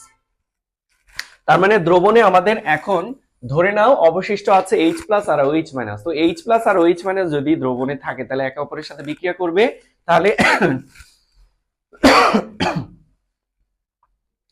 এদের মধ্যে নিট বিক্রিয়া কি? নিট বিক্রিয়া কেন বললাম? অ্যাসিড আর ক্ষারের সব সময় এই বিক্রিয়াটা হয়। এজন্য তোমরা একটা প্রশ্ন পড়ছো বোধহয় যে তীব্র অ্যাসিড তীব্র ক্ষারের প্রশমন তাপ ধ্রুব কেন? বুঝছো? এর কারণ হচ্ছে তীব্র অ্যাসিড এবং তীব্র ক্ষার প্রায় 100% বিয়োজিত, অর্থাৎ সমান পরিমাণ H প্লাস এবং OH মাইনাস আয়ন দান করে। এরা দুইজন বিক্রিয়া করে যে নিট বিক্রিয়া, এই বিক্রিয়াটা সবসময় কনস্ট্যান্ট থাকে, অর্থাৎ H প্লাস এবং OH মাইনাসের বিক্রিয়া এটা কনস্ট্যান্ট একটা বিক্রিয়া। আচ্ছা, তাহলে এখানে তৈরি হবে হচ্ছে H2O। এখন এই বিক্রিয়াতে আমরা দেখতে পাচ্ছি যে 1 মোল H প্লাস 1 মোল OH মাইনাস কে প্রশমিত করে। তার মানে 1 মোল H প্লাস এর জন্য 1 মোল OH মাইনাস লাগবে। ঠিক আছে, তো এখানে দেখো আমাদের এই দুইটারই ঘনমাত্রা সমান, সমান মাত্রার H প্লাস এবং সমান মাত্রার OH মাইনাস। তাহলে ঘনমাত্রা বাদ দিয়ে আমরা আয়তন দিয়ে চাইলে হিসাব করতে পারি, আবার চাইলে তুমি মোল সংখ্যা বের করেও করতে পারো। তো আমার এখানে ধরে নাও অ্যাসিড আছে কত? 60 মিলিলিটার, তাই না? 60.5 মিলিলিটার, এটা 40 মিলিলিটার, তার মানে কি ক্ষার কম আছে। তাহলে আমি বললাম যে একটা OH মাইনাসের জন্য একটা H প্লাস লাগবে, তাহলে 40টা OH মাইনাসের জন্য 40টা H প্লাস লাগবে, তাহলে এক্সট্রা H প্লাস দ্রবণে আরো থেকে যাচ্ছে, তাই না? তাহলে দ্রবণে এই কথাটা আমরা এই যে এখানে বিক্রিয়ায় যা পাইছি, এই কথাটা আমরা চাইলে এক লাইনে ব্যাখ্যা লিখতে পারি, সেটা হচ্ছে 1 মোল H প্লাস 1 মোল OH মাইনাস কে প্রশমিত করে। সুতরাং দ্রবণে বিক্রিয়া শেষে H প্লাস অবশিষ্ট থাকে বা অ্যাসিড অবশিষ্ট থাকে কত? 60.54 minus 40 millilitre 1 molar H plus, এটা অবশিষ্ট থাকে। ঠিক আছে, অর্থাৎ 20.54 মিলিলিটার 1 মোলার H প্লাস অবশিষ্ট থাকে। কথা ক্লিয়ার? তাহলে যেহেতু H প্লাস অবশিষ্ট আছে, তাহলে দ্রবণের প্রকৃতি কেমন হবে? অম্লীয়। ক্লিয়ার? আর যদি এখানে ক্ষার অবশিষ্ট অর্থাৎ OH মাইনাস অবশিষ্ট থাকতো, তাহলে আমরা দ্রবণের প্রকৃতি বলতাম ক্ষারীয়। এখন এইটা তো আমাদের H প্লাস ছিল না, এটা ছিল হাইড্রোক্লোরিক অ্যাসিড আর সালফিউরিক অ্যাসিড, এই দুইটা অ্যাসিড ছিল। তো তুমি চাইলে এই দুইটার যে কোনো একটা অ্যাসিড আবার এই দ্রবণটাকে কনভার্ট করে রেখে দিতে পারো। যেমন এখানে তুমি H প্লাস না লিখে HCl লিখতে পারো, ঠিক আছে? অথবা এটাকে অর্ধেক করে এই যে 20.54 মিলিলিটারকে অর্ধেক করে সালফিউরিক অ্যাসিডে কনভার্ট করে রেখে দিতে পারো। অর্থাৎ এটা আছে এক ক্ষারীয় অম্ল, তুমি চাইলে দ্বিক্ষারীয় অম্লতে কনভার্ট করে রাখতে পারো। ঠিক আছে, তবে এইটুকু রাখলে কি হবে, এরপরে এই কোশ্চেনগুলোতে রিলেটেড যে কোশ্চেন থাকে দ্রবণের পিএইচ কত হবে, তো পিএইচ এর ক্ষেত্রে তোমার এটা হেল্পফুল হবে যদি এইচ প্লাসে রেখে দাও। কারণ কি, এইচ প্লাসে রেখে দিলে তোমার এরপরে ঘনমাত্রা বের করবা কার, এইচ প্লাসে, ঘনমাত্রা বের করে তুমি পিএইচ বের করবা কিভাবে। এখানে যেহেতু এইচ প্লাস অবশিষ্ট আছে, যে অবশিষ্ট এইচ প্লাসের যে আয়তন এটা ভি1, অবশিষ্ট এস প্লাসের যে ঘনমাত্রা এটা হলো এস1, এবং মিশ্রণটা যে টোটাল মিশ্রণটা কত মিলিলিটার, 60, 200 আর 20, তার মানে 280 মিলিলিটারের মিশ্রণ। এই 280 মিলিলিটারের মিশ্রণের মধ্যে যদি তুমি এটার ঘনমাত্রা বের করো তাহলে পাবা মিশ্রণের মধ্যে এইচ প্লাসের প্রকৃত ঘনমাত্রা। তাহলে প্রকৃত ঘনমাত্রা যদি বলে তাহলে আমরা দেখবো অবশিষ্ট কে আছে, যেটা অবশিষ্ট থাকবে তার আয়তন ধরবো ভি1, ঘনমাত্রা ধরবো এস1, মিশ্রণের মোট আয়তন ধরবো ভি2, আর মিশ্রণের ওই আয়তনের মধ্যে ঘনমাত্রা হবে এস2। তার মানে আমরা সূত্র বসাবো কোনটা, এস2 সমান ভি1 এস1 বাই ভি2। ঠিক আছে, তাহলে ভি2 এর মান কত, ধরো আমি এইচ প্লাসের ঘনমাত্রা যদি বের করি তাহলে 20.54 ইন্টু 1 বাই ভি2 কত, 280। এই হলো তোমার মিশ্রণের মধ্যে এইচ প্লাসের প্রকৃত ঘনমাত্রা, প্রকৃত পক্ষে ঘনমাত্রা। তাহলে এখানে যে ঘনমাত্রাটা আসলো ধরে নাও এক্স মোলার আসছে, হ্যাঁ, তো এটা কার ঘনমাত্রা আসলো, মিশ্রণে অবশিষ্ট ছিল কি এইচ প্লাস, তার মানে এই ঘনমাত্রাটা কার, এইচ প্লাসের। তো এখান থেকে তুমি চাইলে আবার পিএইচ বের করতে পারবো, মাইনাস লগ এইচ প্লাস। ঠিক আছে, এই হলো এই তোমার দ্রবণের প্রকৃতি থেকে যদি কোশ্চেন হয় এরকম কোশ্চেন হবে। ক্লিয়ার তো? ওকে,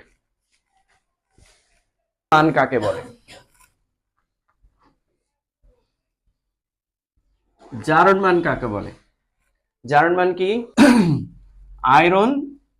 আয়রন থেকে আয়রন 2 প্লাস হইলো, তাহলে এখানে আয়রন কয়টা ইলেকট্রন ত্যাগ করছে, এই জন্য আয়রনের জারণ মান হচ্ছে এখানে +2। তাহলে ইলেকট্রন ত্যাগ করলে জারণ মান পজিটিভ, আর গ্রহণ করলে কি হয়, জারণ মান নেগেটিভ হয়। যেমন ক্লোরিন একটা ইলেকট্রন গ্রহণ করলো হবে কি ক্লোরিন মাইনাস, এই যে গ্রহণ করছে বিধায়ের জারণ মান -1। ক্লিয়ার? তাহলে ইলেকট্রন ত্যাগ করলে জারণ মান প্লাস আর গ্রহণ করলে জারণ মান মাইনাস। তাহলে জারণ মানের সোজা সংজ্ঞা কি, কোন মৌল যতগুলো ইলেকট্রন দান বা গ্রহণ করে তাকে ওই মৌলের জারণ মান বা জারণ সংখ্যা বলে। ওকে, এখন দান বা গ্রহণ কেন করে কোন মৌল, স্থিতিশীলতা অর্জনের জন্য, স্থিতিশীলতা অর্জনের জন্য। এখন তো জারণ মান কিছু মৌলের, এর জন্য তোমাকে মনে রাখতে হবে। যেমন পর্যায় সারণীর যারা গ্রুপ নাম্বার 1-এ আছে এদের জারণ মান হলো +1, গ্রুপ নাম্বার 2-এ যারা আছে তাদের জারণ মান হলো +2, গ্রুপ নাম্বার 17-তে যারা আছে তাদের জারণ মান -1। এখন বাকিগুলো তো চেঞ্জ হয়। যেমন ধরো তুমি গ্রুপ নাম্বার 16-র কথা বলবা, এখানে জারণ মান চেঞ্জ হয়, +2 হতে পারে, +4, +6 হতে পারে। গ্রুপ নাম্বার 15-এ +3, +5 হতে পারে। গ্রুপ নাম্বার 14-এ +2, +4 হতে পারে। ঠিক আছে, তো এগুলো জারণ মান চেঞ্জ হয় বিধায় এগুলোকে আসলে এইভাবে কনস্ট্যান্ট বলা যায় না যে এটার জারণ মান এতই হবে, এটার জারণ মান এতই হবে। ঠিক আছে, তো ওইগুলো আমরা বের করে নিব। এরপরে আসি 2 নাম্বার। আচ্ছা, যৌগমূলক যদি আমরা বলি তাহলে যৌগমূলকের জারণ মান হচ্ছে আধান সংখ্যার সমান। ঠিক আছে, যৌগমূলক কারা, দুই বা ততোধিক মৌল যদি একে অপরের সাথে যুক্ত হয়ে একটা আয়নের মতো কাজ করে তাহলে তাদেরকে একত্রে যৌগমূলক বলে। যেমন SO4 2- এটা একটা নেগেটিভ আয়নের মতো কাজ করতেছে, এখানে অনেকগুলা মৌল আছে, একটা সালফার 4টা অক্সিজেন মিলে একটা অ্যানায়নের মতো কাজ করে, এই জন্য এদেরকে একত্রে যৌগমূলক বলে। তো এরকম যৌগমূলক যারা আছে তাদের জারণ মান হচ্ছে তাদের আধান বা চার্জ সংখ্যার সমান। তাহলে সালফেটের জারণ মান কত, -2। ঠিক আছে, এরকম যত যৌগমূলক আছে যৌগমূলকগুলো রিভিশন দিতে হবে। ঠিক আছে, আচ্ছা এরপরে আসি 3 নিরপেক্ষ মৌল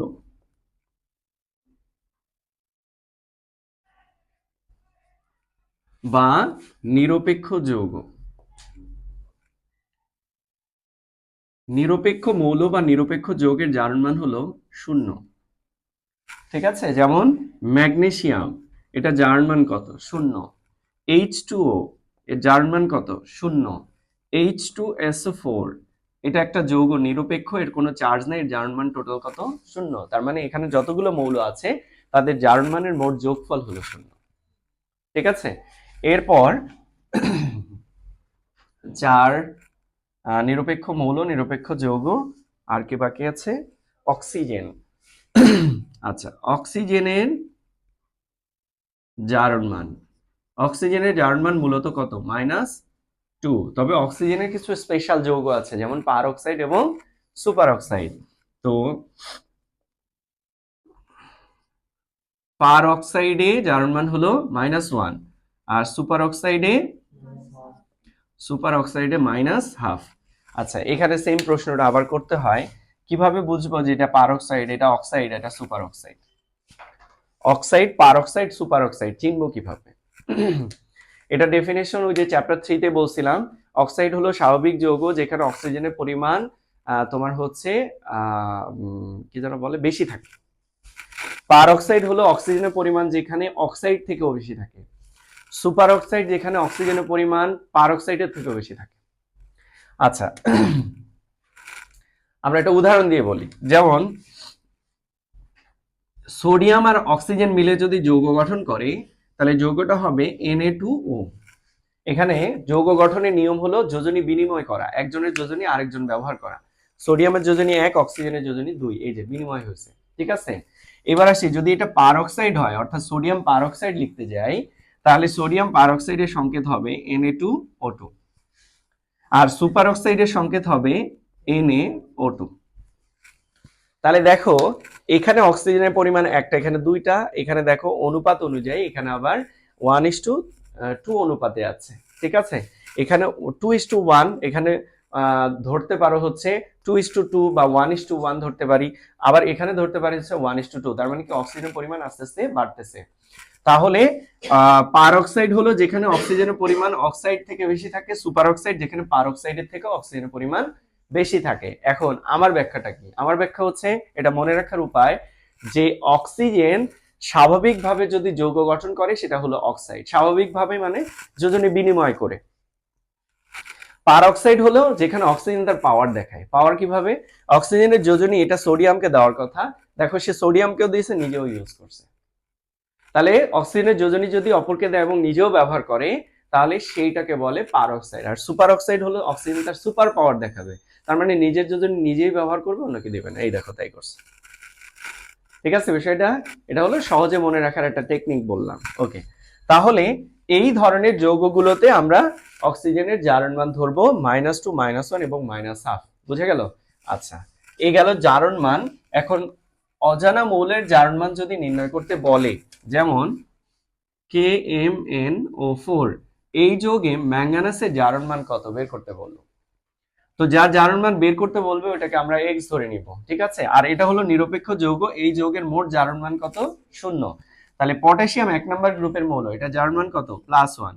ম্যাঙ্গানেসেরটা এক্স ধরে নিলাম। অক্সিজেনের জারণ মান মাত্র বললাম কত? -2। তাহলে -2 × 4 কত? -8 ইকুয়ালস কত?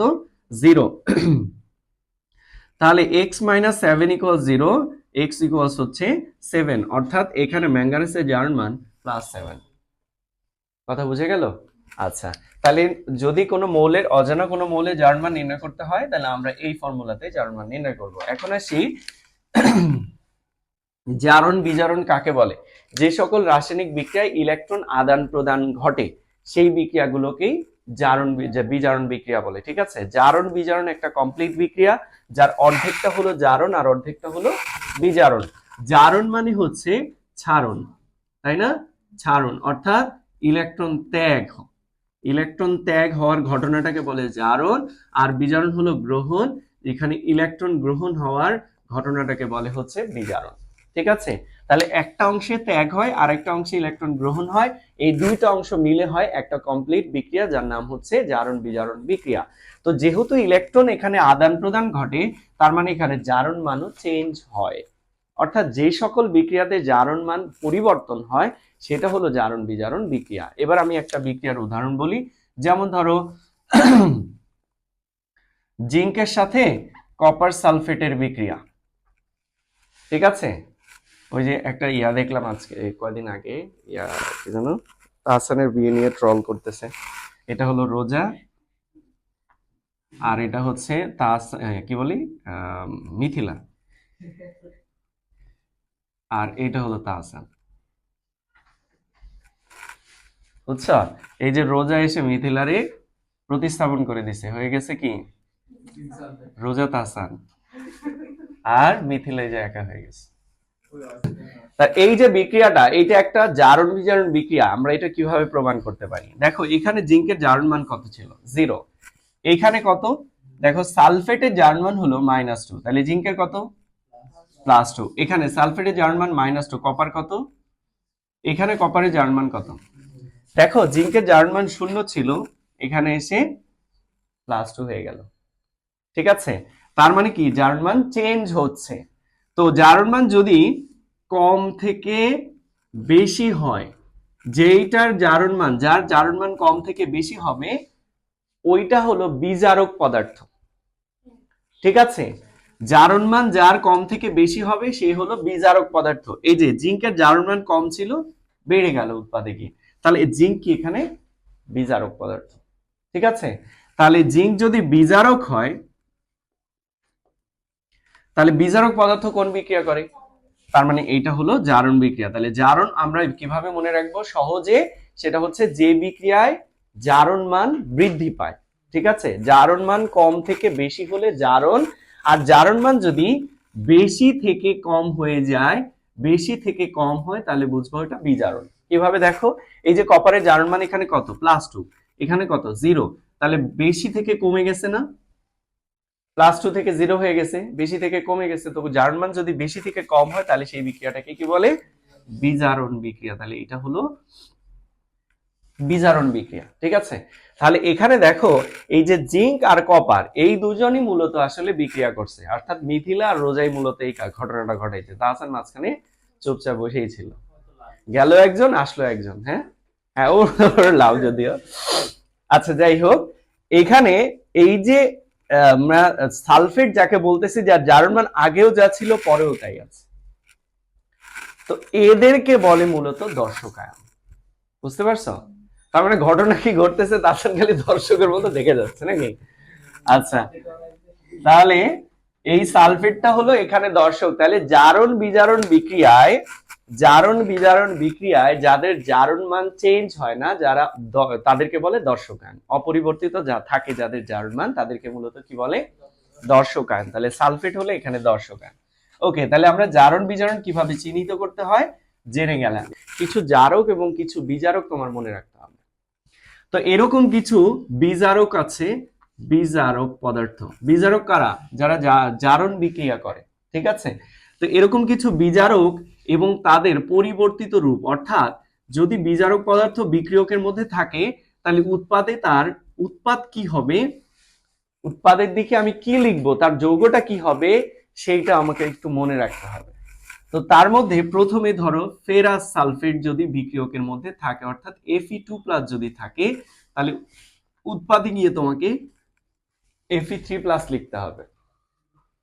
ঠিক আছে, আমি সব লিখবো না। তারপরে ধরো H2S যদি থাকে, তাহলে উৎপাদের মধ্যে তোমাকে সালফার লিখতে হবে। যদি হাইড্রোজেন পারঅক্সাইড থাকে, তাহলে উৎপাদের মধ্যে অক্সিজেন লিখতে হয়। যদি অক্সালিক অ্যাসিড H2C2O4 অথবা অক্সালেট আয়ন থাকে C2O4 2-, তাহলে পরিবর্তিত রূপ লিখতে হয় কার্বন ডাইঅক্সাইড। ঠিক আছে, তাহলে বিজারকগুলো এরকম আরো অনেক বিজারক আছে, সেই বিজারকগুলো এর আগে করাইছি, ওই বিজারকগুলো মনে রাখবা এবং তাদের পরিবর্তিত রূপটা মনে রাখবা। ঠিক আছে, যে বিক্রিয়কের মধ্যে যদি ফেরাস সালফেট থাকে, তাহলে উৎপাদের মধ্যে আমি Fe3+ এর একটা যৌগ লিখব। ঠিক আছে, এরকম কিছু জারক পদার্থ আছে। তো জারক পদার্থ অনেক বেশি মনে রাখতে হবে না, আপাতত দুইটা জারক পদার্থ মনে রাখতে হবে। একটা হচ্ছে পটাশিয়াম পারম্যাঙ্গানেট KMnO4, যদি বিক্রিয়কের মধ্যে থাকে, তাহলে উৎপাদের মধ্যে তুমি বুঝবা যে এখানে Mn2+ এর একটা যৌগ উৎপন্ন হবে। ঠিক আছে, আর যদি পটাশিয়াম ডাইক্রোমেট থাকে K2Cr2O7, তাহলে উৎপাদের মধ্যে ক্রোমিয়াম 3+ এর একটা যৌগ উৎপন্ন হবে। ওকে, আচ্ছা, এগুলোর আরো ডিটেল অনেক অনেক বিক্রিয়া আমি সলভ করে দিছি। ওই ইউটিউবে গিয়ে দেখে নিবা যদি ক্লিয়ার করার ইচ্ছা থাকে। না মার্কেটিং না, তোমাদের জন্য বলতেছি, মার্কেটিং এর জন্য না। ঠিক আছে, তাহলে এরকম আরো জারক বিজারক অনেকগুলোই আমি ওখানে পরিবর্তিত রূপ লিখে দিছি। ঠিক আছে, তাহলে অম্লীয় মাধ্যমে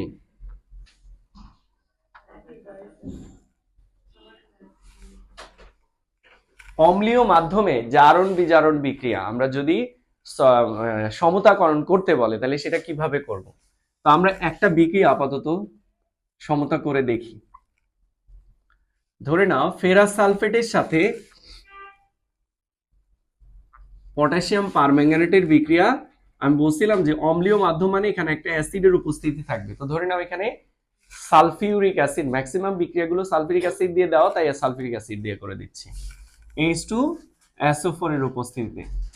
ওকে, এখন প্রথমে বিক্রিয়া দেওয়ার পর এখানে সমতা করতে বলবে আয়ন ইলেকট্রন পদ্ধতিতে সমতা করো। তার মানে তোমাকে কোন কোন জিনিসগুলো হিসেবে রাখতে হবে, আয়ন আর ইলেকট্রন সংখ্যা, এই দুইটা জিনিস হিসেব করে সমতা করতে হবে। ঠিক আছে, তো আমরা প্রথমে করব কি, এই বিক্রিয়ায় যে বিক্রিয়কগুলো দেওয়া আছে তাদের পরিবর্তিত রূপ লিখবো এবং সেটা পেন্সিল দিয়ে লিখবো। কেন, এখানে অনেকগুলো উৎপাদ তৈরি হয়। এখন আমি সবগুলো উৎপাদ যদি লিখে দিই, প্রথমে তোমার মাথার উপরে দিয়ে চলে যেতে পারে যে এত উৎপাদ থেকে আসলো। এই জন্য আমরা করব কি, প্রথমে এদের পরিবর্তিত রূপ লিখবো। তো এখানে ফেরাস সালফেট থাকলে আমরা মাত্র বলছি এটার পরিবর্তিত রূপ কি, Fe3+, তাই না? আর পটাশিয়াম পারম্যাঙ্গানেট থাকলে Mn2+ এর যৌগ তৈরি হবে। তো আমরা এই দুইটা পরিবর্তিত রূপ আগে লিখে নিলাম। এইবার কি করব, যাদের এখানে জারণ মান পরিবর্তন হয়েছে, অর্থাৎ এখানে আয়রনের জারণ মান কত ছিল, +2, তাই না? এই দেখো আয়রনের জারণ মান এখানে কত, +2। আর এই দেখো এখানে দুইটা আয়ন আছে, একটা হলো পারম্যাঙ্গানেট মাইনাস আর একটা হলো পটাশিয়াম প্লাস। বুঝতে পারছো? তো আমাদের এই যে পারম্যাঙ্গানেট মাইনাস থেকেই মূলত Mn2+টা হয়েছে। তাহলে এখানে জারণ মান চেঞ্জ হয়েছে হলো Fe2+ এর আর পারম্যাঙ্গানেটের, তাহলে সালফেট আর পটাশিয়াম এই দুইটা কি দর্শক। ঠিক আছে, তাহলে আমরা দর্শক আয়ন বাদ দিয়ে সমীকরণটা লিখব, দর্শক আয়ন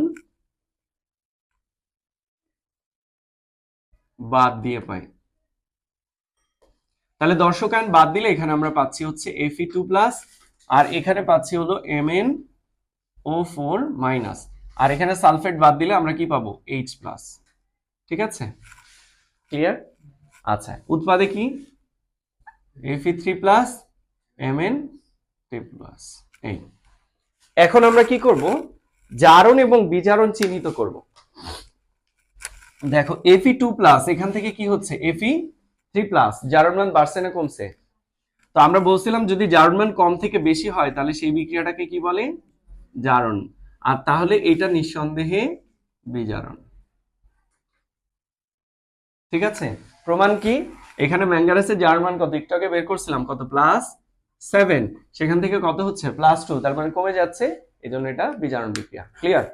এবার আমরা জারণ এবং বিজারণ অর্ধ বিক্রিয়া করব। জারণ অর্ধ বিক্রিয়া। আচ্ছা, জারণ অর্ধ বিক্রিয়া হচ্ছে Fe2+, এখান থেকে হচ্ছে Fe3+। তো জারণ অর্ধ বিক্রিয়া করার পর এখানে সমতা করতে দুইটা স্টেপে কাজ করবা। নাম্বার 1, প্রথমে পরমাণু সমতাকরণ করব, পরমাণু সমতাকরণ। 2 হলো এরপরে চার্জ সমতাকরণ করব, চার্জ সমতা। তাহলে প্রথমে কি করব, পরমাণু সমান করব। তো এখানে দেখো আয়রন কয়টা, একটা, এখানে কয়টা, একটা, তাহলে আয়রন সংখ্যা সমান আছে নাকি? তাহলে এখন চার্জ হিসেব করব। দেখো তো এখানে পজিটিভ চার্জ কয়টা, এখানে কয়টা, এপাশে একটা পজিটিভ বেশি আছে। তো যেই দিকে যত পজিটিভ বেশি থাকবে সেই দিকে ততগুলো ইলেকট্রন যোগ করে দিবা। কি যোগ করবা, এই যে একটা ইলেকট্রন যোগ করে দিলাম। ঠিক আছে, একটা পজিটিভ বেশি, এই জন্য একটা ইলেকট্রন যোগ করলাম। এর ফলে কি হয়েছে, দেখো এখানে চার্জ সংখ্যা সমান হয়ে গেছে। এখানে পজিটিভ দুইটা, এখানে ছিল তিনটা পজিটিভ, আমি একটা নেগেটিভ চার্জ যোগ করলাম, তাহলে এই দুইটা নিউট্রাল হয়ে গেল। তার মানে এখানে দুইটা পজিটিভ আছে, তার মানে দুই পাশে পজিটিভ চার্জ সমান হয়ে গেল। ঠিক আছে, এই হলো চার্জ সমতাকরণ। এখন আসি বিজারণ অর্ধ বিক্রিয়াতে। বিজারণ অর্ধ বিক্রিয়া, বিজারণ অর্ধ বিক্রিয়া হচ্ছে MnO4- থেকে Mn2+, আচ্ছা, প্রথম কাজ কি বলছিলাম? পরমাণু সমান করা। তাহলে পরমাণু এখানে ম্যাঙ্গানাস একটা, এখানেও একটা। অক্সিজেন কয়টা আছে বাম দিকে? 4টা। ডান দিকে নাই। এই জন্য যতগুলো অক্সিজেন বাম দিকে থাকবে ডান দিকে ঠিক তত মোল পানি লিখবা। দেখো অক্সিজেন মিলছে কিনা? 4টা। এখন হাইড্রোজেন কয়টা এখানে? এই পাশে হাইড্রোজেন কয়টা? নাই। এই জন্য হাইড্রোজেন মেলানোর জন্য আমরা 8টা H প্লাস বাম দিকে যোগ করব। এখন পরমাণু সমান হয়ে গেছে। এখন আমরা কি করব? চার্জ হিসেব করব। দেখো এখানে নেগেটিভ চার্জ কয়টা? একটা। আর পজিটিভ চার্জ কয়টা? 8টা। তার মানে বাম দিকের মোট পজিটিভ চার্জ 7টা, ডান দিকে মোট পজিটিভ চার্জ 2টা। তাহলে এখানে কয়টা পজিটিভ বেশি? এই জন্য বাম দিকে আমরা 5টা ইলেকট্রন যোগ করব। আমি বলছি যেদিকে যতগুলো পজিটিভ বেশি সেদিকে ততগুলো ইলেকট্রন যোগ করবা। ব্যাস, এই হয়ে গেল তোমার হচ্ছে চার্জ হিসেব করা। এই 1 নাম্বার আর 2 নাম্বার সমীকরণ পেয়ে গেলাম। এখন দেখো আমরা জানি জারণ বিক্রিয়ায় যতগুলো ইলেকট্রন ত্যাগ হয় বিজারণে ঠিক ততগুলো ইলেকট্রনই গ্রহণ হয়। তো এখানে জারণে ইলেকট্রন ত্যাগ হয়েছে কয়টা? একটা। আর বিজারণে গ্রহণ হচ্ছে 5টা। ইলেকট্রন সংখ্যা সমান নাই, এই জন্য সমান করতে হবে। তো সমান করব কিভাবে? 1 নাম্বার সমীকরণকে আমরা 5 দিয়ে গুণ করে তারপরে আমরা 2 নাম্বার সমীকরণের ইলেকট্রনের সাথে সমান করব এবং সমান হলে তারপরে 2টা সমীকরণ আমরা যোগ করব। ঠিক আছে? তাহলে আমরা লিখলাম 1 ইন্টু 5 প্লাস 2 করে পাই। তাহলে 1 নম্বর সমীকরণকে আমরা 5 দিয়ে গুণ করলাম। 5টা Fe2 প্লাস, 5টা Fe3 প্লাস আর 5টা ইলেকট্রন। আর 2 নম্বর সমীকরণ হচ্ছে আমাদের MnO4 মাইনাস 8টা H প্লাস 5 মোল ইলেকট্রন, ডান দিকে হচ্ছে Mn2 প্লাস 4 মোল পানি। ব্যাস, এবার যোগ করে দিই।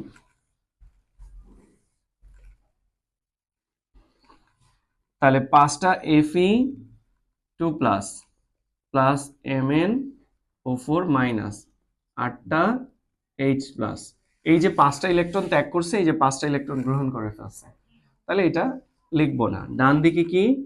5টা Fe3 প্লাস, একটা Mn2 প্লাস আর 4 মোল পানি। ওকে, দেখো তো আয়ন এবং ইলেকট্রন দিয়ে আমরা হিসেব করে দুই পাশে পরমাণু বা আয়ন সংখ্যা সমান করতে পারছি কিনা, অর্থাৎ ব্যালেন্স হয়েছে কিনা। আয়রন 5টা, এই যে আয়রন 5টা, ম্যাঙ্গানাস একটা, এই যে একটা, অক্সিজেন 4টা, এই যে 4টা অক্সিজেন, হাইড্রোজেন 8টা, এই যে 8টা হাইড্রোজেন। সমতা হয়ে গেছে। আয়ন ইলেকট্রন পদ্ধতিতে সমতাকরণ বললে এই পর্যন্ত করলেও তোমার এটা হবে। ঠিক আছে? কিন্তু যৌগতে এভাবে থাকে না, তাই না? এই জন্য আমরা কি করব? এদের সাথে যে প্রয়োজনীয় আয়নগুলো দরকার সেই আয়নগুলো আবার সরবরাহ করব, অর্থাৎ দর্শক আয়ন সরবরাহ করব। তার আমরা লিখব প্রয়োজনীয় আয়ন সরবরাহ করে পাই। হ্যাঁ,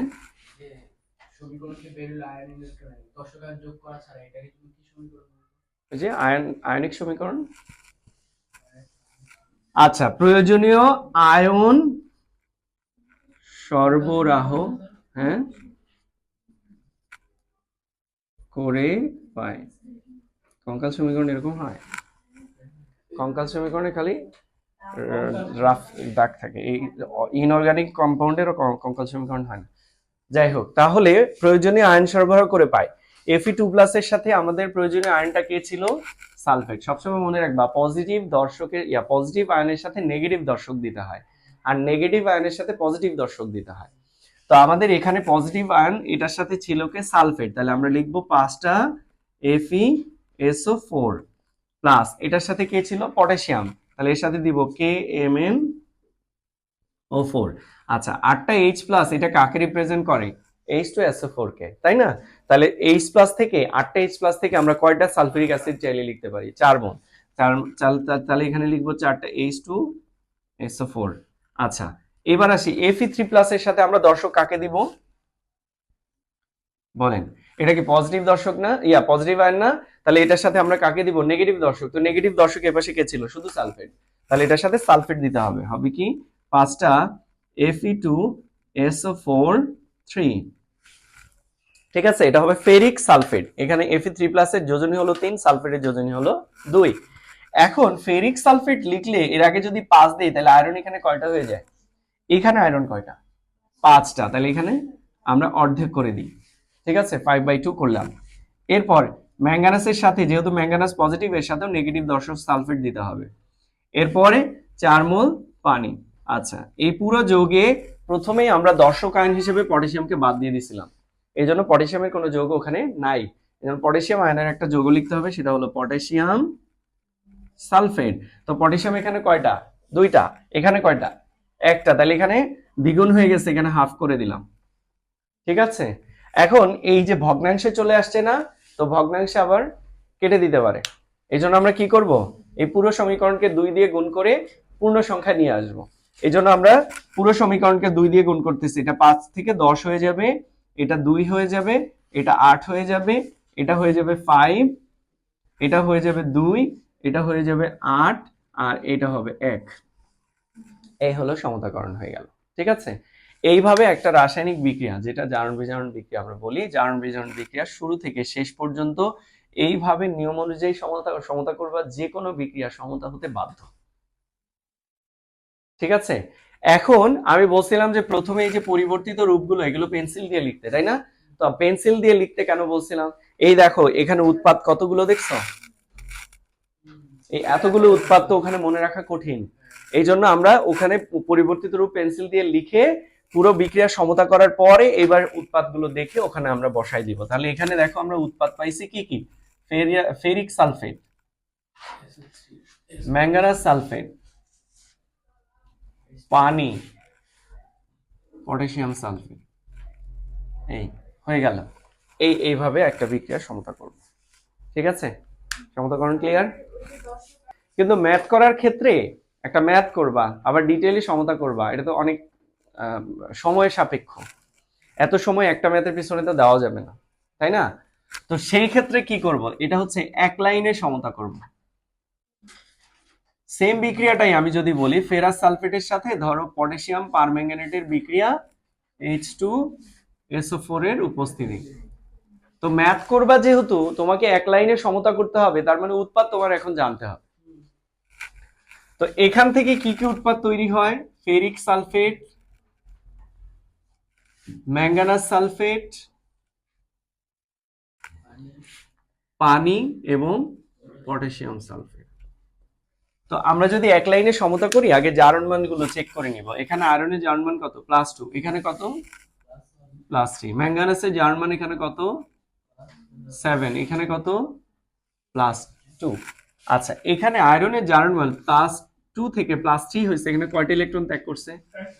আচ্ছা, ম্যাঙ্গানাসের জারণ মান +7 থেকে +5 হয়েছে, কয়টা ইলেকট্রন গ্রহণ করছে? তো এই সমীকরণে ইলেকট্রন 5টা আর এখানে একটা, সমান তো না। এই জন্য সমান করতে আমরা কি করবো, এটাকে 5 দিয়ে গুণ করবো। তাহলে এই সমীকরণ যেখানে যেখানে আছে সেখানে সেখানে 5 দিব। দেখো এইটার আগে 5 হবে আর এইটার আগে 5 হবে, এখানে 5 দিলে কত হয়ে যায়, 10। এই জন্য 5/2 করে দিলাম। ঠিক আছে, এখন আসি, আর তো গুণ করা লাগে নাই, এবার বাকিগুলোর কাজ করি। দেখো এখানে পটাশিয়াম কয়টা, একটা, এখানে কয়টা, দুইটা, এখানে হাফ করে দিলাম। অক্সিজেন এখানে কয় মোল, 4 মোল অক্সিজেন, মানে কি 4 মোল পানি। 4 মোল পানিতে হাইড্রোজেন কয়টা, 8টা, 8টা হাইড্রোজেন মানে 4 মোল সালফিউরিক অ্যাসিড। ব্যাস, মিলে গেছে, সমতা শেষ। এখন ভগ্নাংশে আসছে, তুমি চাইলে এটা পূর্ণ সংখ্যা করে নিতে পারো, কোনো সমস্যা নেই, কিন্তু এটা প্রয়োজন নাই। কারণ কি, ম্যাথ করার ক্ষেত্রে আবার দরকার হচ্ছে এই দুইজনকে। এই বিক্রিয়াটা করার পরে ধরো এই যে পটাশিয়াম পারম্যাঙ্গানেটের সাহায্যে তুমি এখান থেকে আয়রনের পরিমাণ বের করবা, সেটা হলো বিশুদ্ধ আয়রন। এটার সাধারণ রাশিমালা কি, ধরো আমরা রাশিমালাটা প্রমাণ করতে চাই, তাহলে দেখো এই দুইজনের সম্পর্ক কি বলতো, এই দুইজনের সম্পর্ক কি 5:1 অনুপাতে বিক্রিয়া করছে। তাহলে আমরা বলতে পারি 1 মোল পটাশিয়াম পারম্যাঙ্গানেট ইকুইভ্যালেন্ট হলো 5 মোল ফেরাস সালফেট। বলতে পারি কিনা এটা? আচ্ছা, 1 মোল পটাশিয়াম পারম্যাঙ্গানেট, দেখো এন এর সূত্র কি, এন সমান ভি ইন্টু এস। আচ্ছা, এন এর মান 1 কখন হবে, এই সূত্র অনুযায়ী এন এর মান 1 আমি কখন পাবো বলো? যখন আয়তন হবে 1 লিটার আর ঘনমাত্রা হবে 1 মোল পার লিটার। ঠিক আছে, তখন আমি এই দুইটার গুণফল কত পাবো, 1 মোল পার লিটার, আর ওই লিটার কেটে যাবে, শুধু মোল থাকবে। তার মানে আমি এই 1 মোলের পরিবর্তে চাইলে কি লিখতে পারি, 1 লিটার 1 মোলার লিখতে পারি। তা 1 লিটার মানে কত মিলিলিটার, 1000 মিলিলিটার। তার মানে 1000 millilitre 1 molar potassium permanganate equivalent 5 মোল Fe2+। আচ্ছা, এখানে আমি Fe2+ কেন রাখলাম, কারণ আমরা এখানে আয়রনের পরিমাণ বের করতে চাই, বিশুদ্ধ আয়রন। ঠিক আছে, ওকে। এখন আয়রনের পরিমাণ মানে আয়রনের ভর বের করতে চাই। তা আমরা ভর কি বসাইছি, এবার বসাবো। ধরে নাও 1 millilitre 1 molar KMnO4 equals 5 into আয়রনের ভর কত, 1 মোল আয়রনের ভর কত, 56। তাহলে 5 মোল আয়রনের ভর কত, 5 ইন্টু 56 বাই কত, 1000 গ্রাম Fe2+। ক্লিয়ার এ পর্যন্ত? আচ্ছা, এখন এই পটাশিয়াম পারম্যাঙ্গানেট যেটা জারক পদার্থ, প্রশ্নে তোমার এই পদার্থের আয়তন এবং ঘনমাত্রা দিয়ে দিবে, না দিলেও বের করার ওয়ে থাকবে। তো ধরে নিলাম আমি এই পটাশিয়াম পারম্যাঙ্গানেটের আয়তন হচ্ছে x মিলিলিটার এবং ঘনমাত্রা হচ্ছে y মোলার। যদি হয় তাহলে এই সূত্র অনুযায়ী আমরা আয়রনের মান পাবো হচ্ছে 5 into 56 into x into y y হচ্ছে 1000 গ্রাম Fe2+। বুঝতে পারছি, এটাই হলো রাশিমালা। তো এখানে এক্স আর ওয়াই এর মান যদি আমরা জানি, অর্থাৎ পটাশিয়াম পারম্যানেন্টের আয়তন আর ঘনমাত্রা যদি জানি, তাহলে মান বসালে আমি এখানে বিশুদ্ধ আয়রনের পরিমাণ পেয়ে যাব। ক্লিয়ার বিষয়টা? হ্যাঁ, এই যে এক্স আর ওয়াই পটাশিয়াম পারম্যাঙ্গানেটের আয়তন এবং ঘনমাত্রা যেটা প্রশ্নে দেওয়া থাকবে, ওই মানটা যদি আমি এখানে বসাই দিই, তাহলে দেখো এক্স আর ওয়াই এর মান বসাইলে আমি মান পেয়ে যাচ্ছি। তো এই মানটা তোমার দেওয়া থাকবে। যেমন আমরা ম্যাথে যেতে পারি, 1 নাম্বার কোশ্চেন দেখো, 1 নাম্বার কোশ্চেন। আচ্ছা, এখানে কতগুলো টাইপের কোশ্চেন আছে।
হ্যাঁ, তাহলে কত মোল আসে? 0.0032 মোল, তাই না? আচ্ছা, আমাকে বলছে আয়তন বের করতে, আমি বের করলাম কি? মোল সংখ্যা হইলো। এখন আমরা আয়তনে যাই। মোল সংখ্যার সূত্র কি? n সমান v ইন্টু s। তাহলে এই যে v সমান কি? n by s। s তো আমাদের এইটাই, ঠিক আছে? তাহলে n এর মান আমি পেয়ে গেছি 0.0032 বাই s এর মান হচ্ছে 0.05। ব্যাস, বুঝে গেল কিনা? হ্যাঁ, এই হলো আয়তন বের হয়ে গেল। এইবার আমরা টাইপ 2 শেষ করলাম, এবার টাইপ 3 তে যাই। টাইপ 3 টা আমি একটু কোশ্চেনটা লিখি।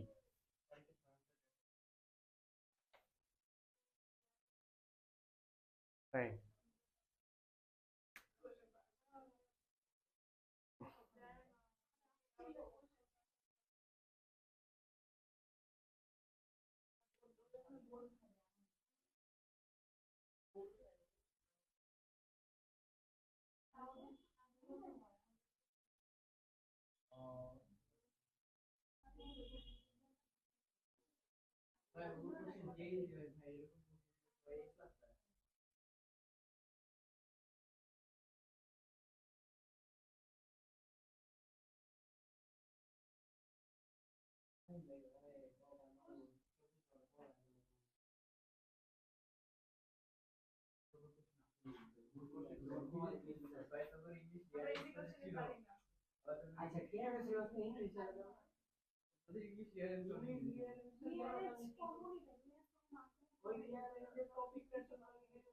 আচ্ছা, দ্রবণটা দেখ, বলছে এই বি পাত্রের বিশুদ্ধ লোহার শতকরা পরিমাণ নির্ণয় করো। এখানে লোহা দেওয়া আছে 3 গ্রাম অবিশুদ্ধ লোহা। তো এখানে বিশুদ্ধ লোহা বের করতে বলছে, কিন্তু আবার শতকরা পরিমাণ বের করতে বলছে। বিশুদ্ধ লোহা তো আমরা করছি, কিন্তু শতকরা পরিমাণটা কিভাবে করব?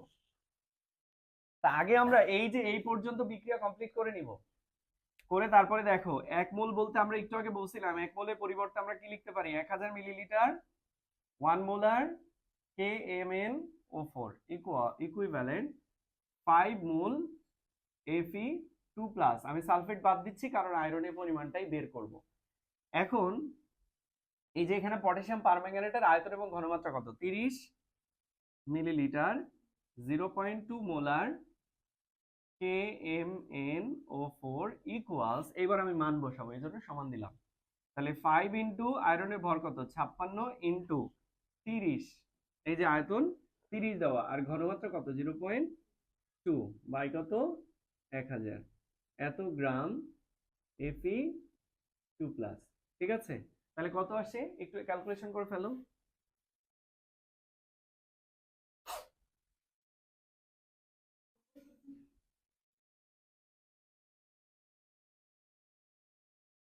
এই যে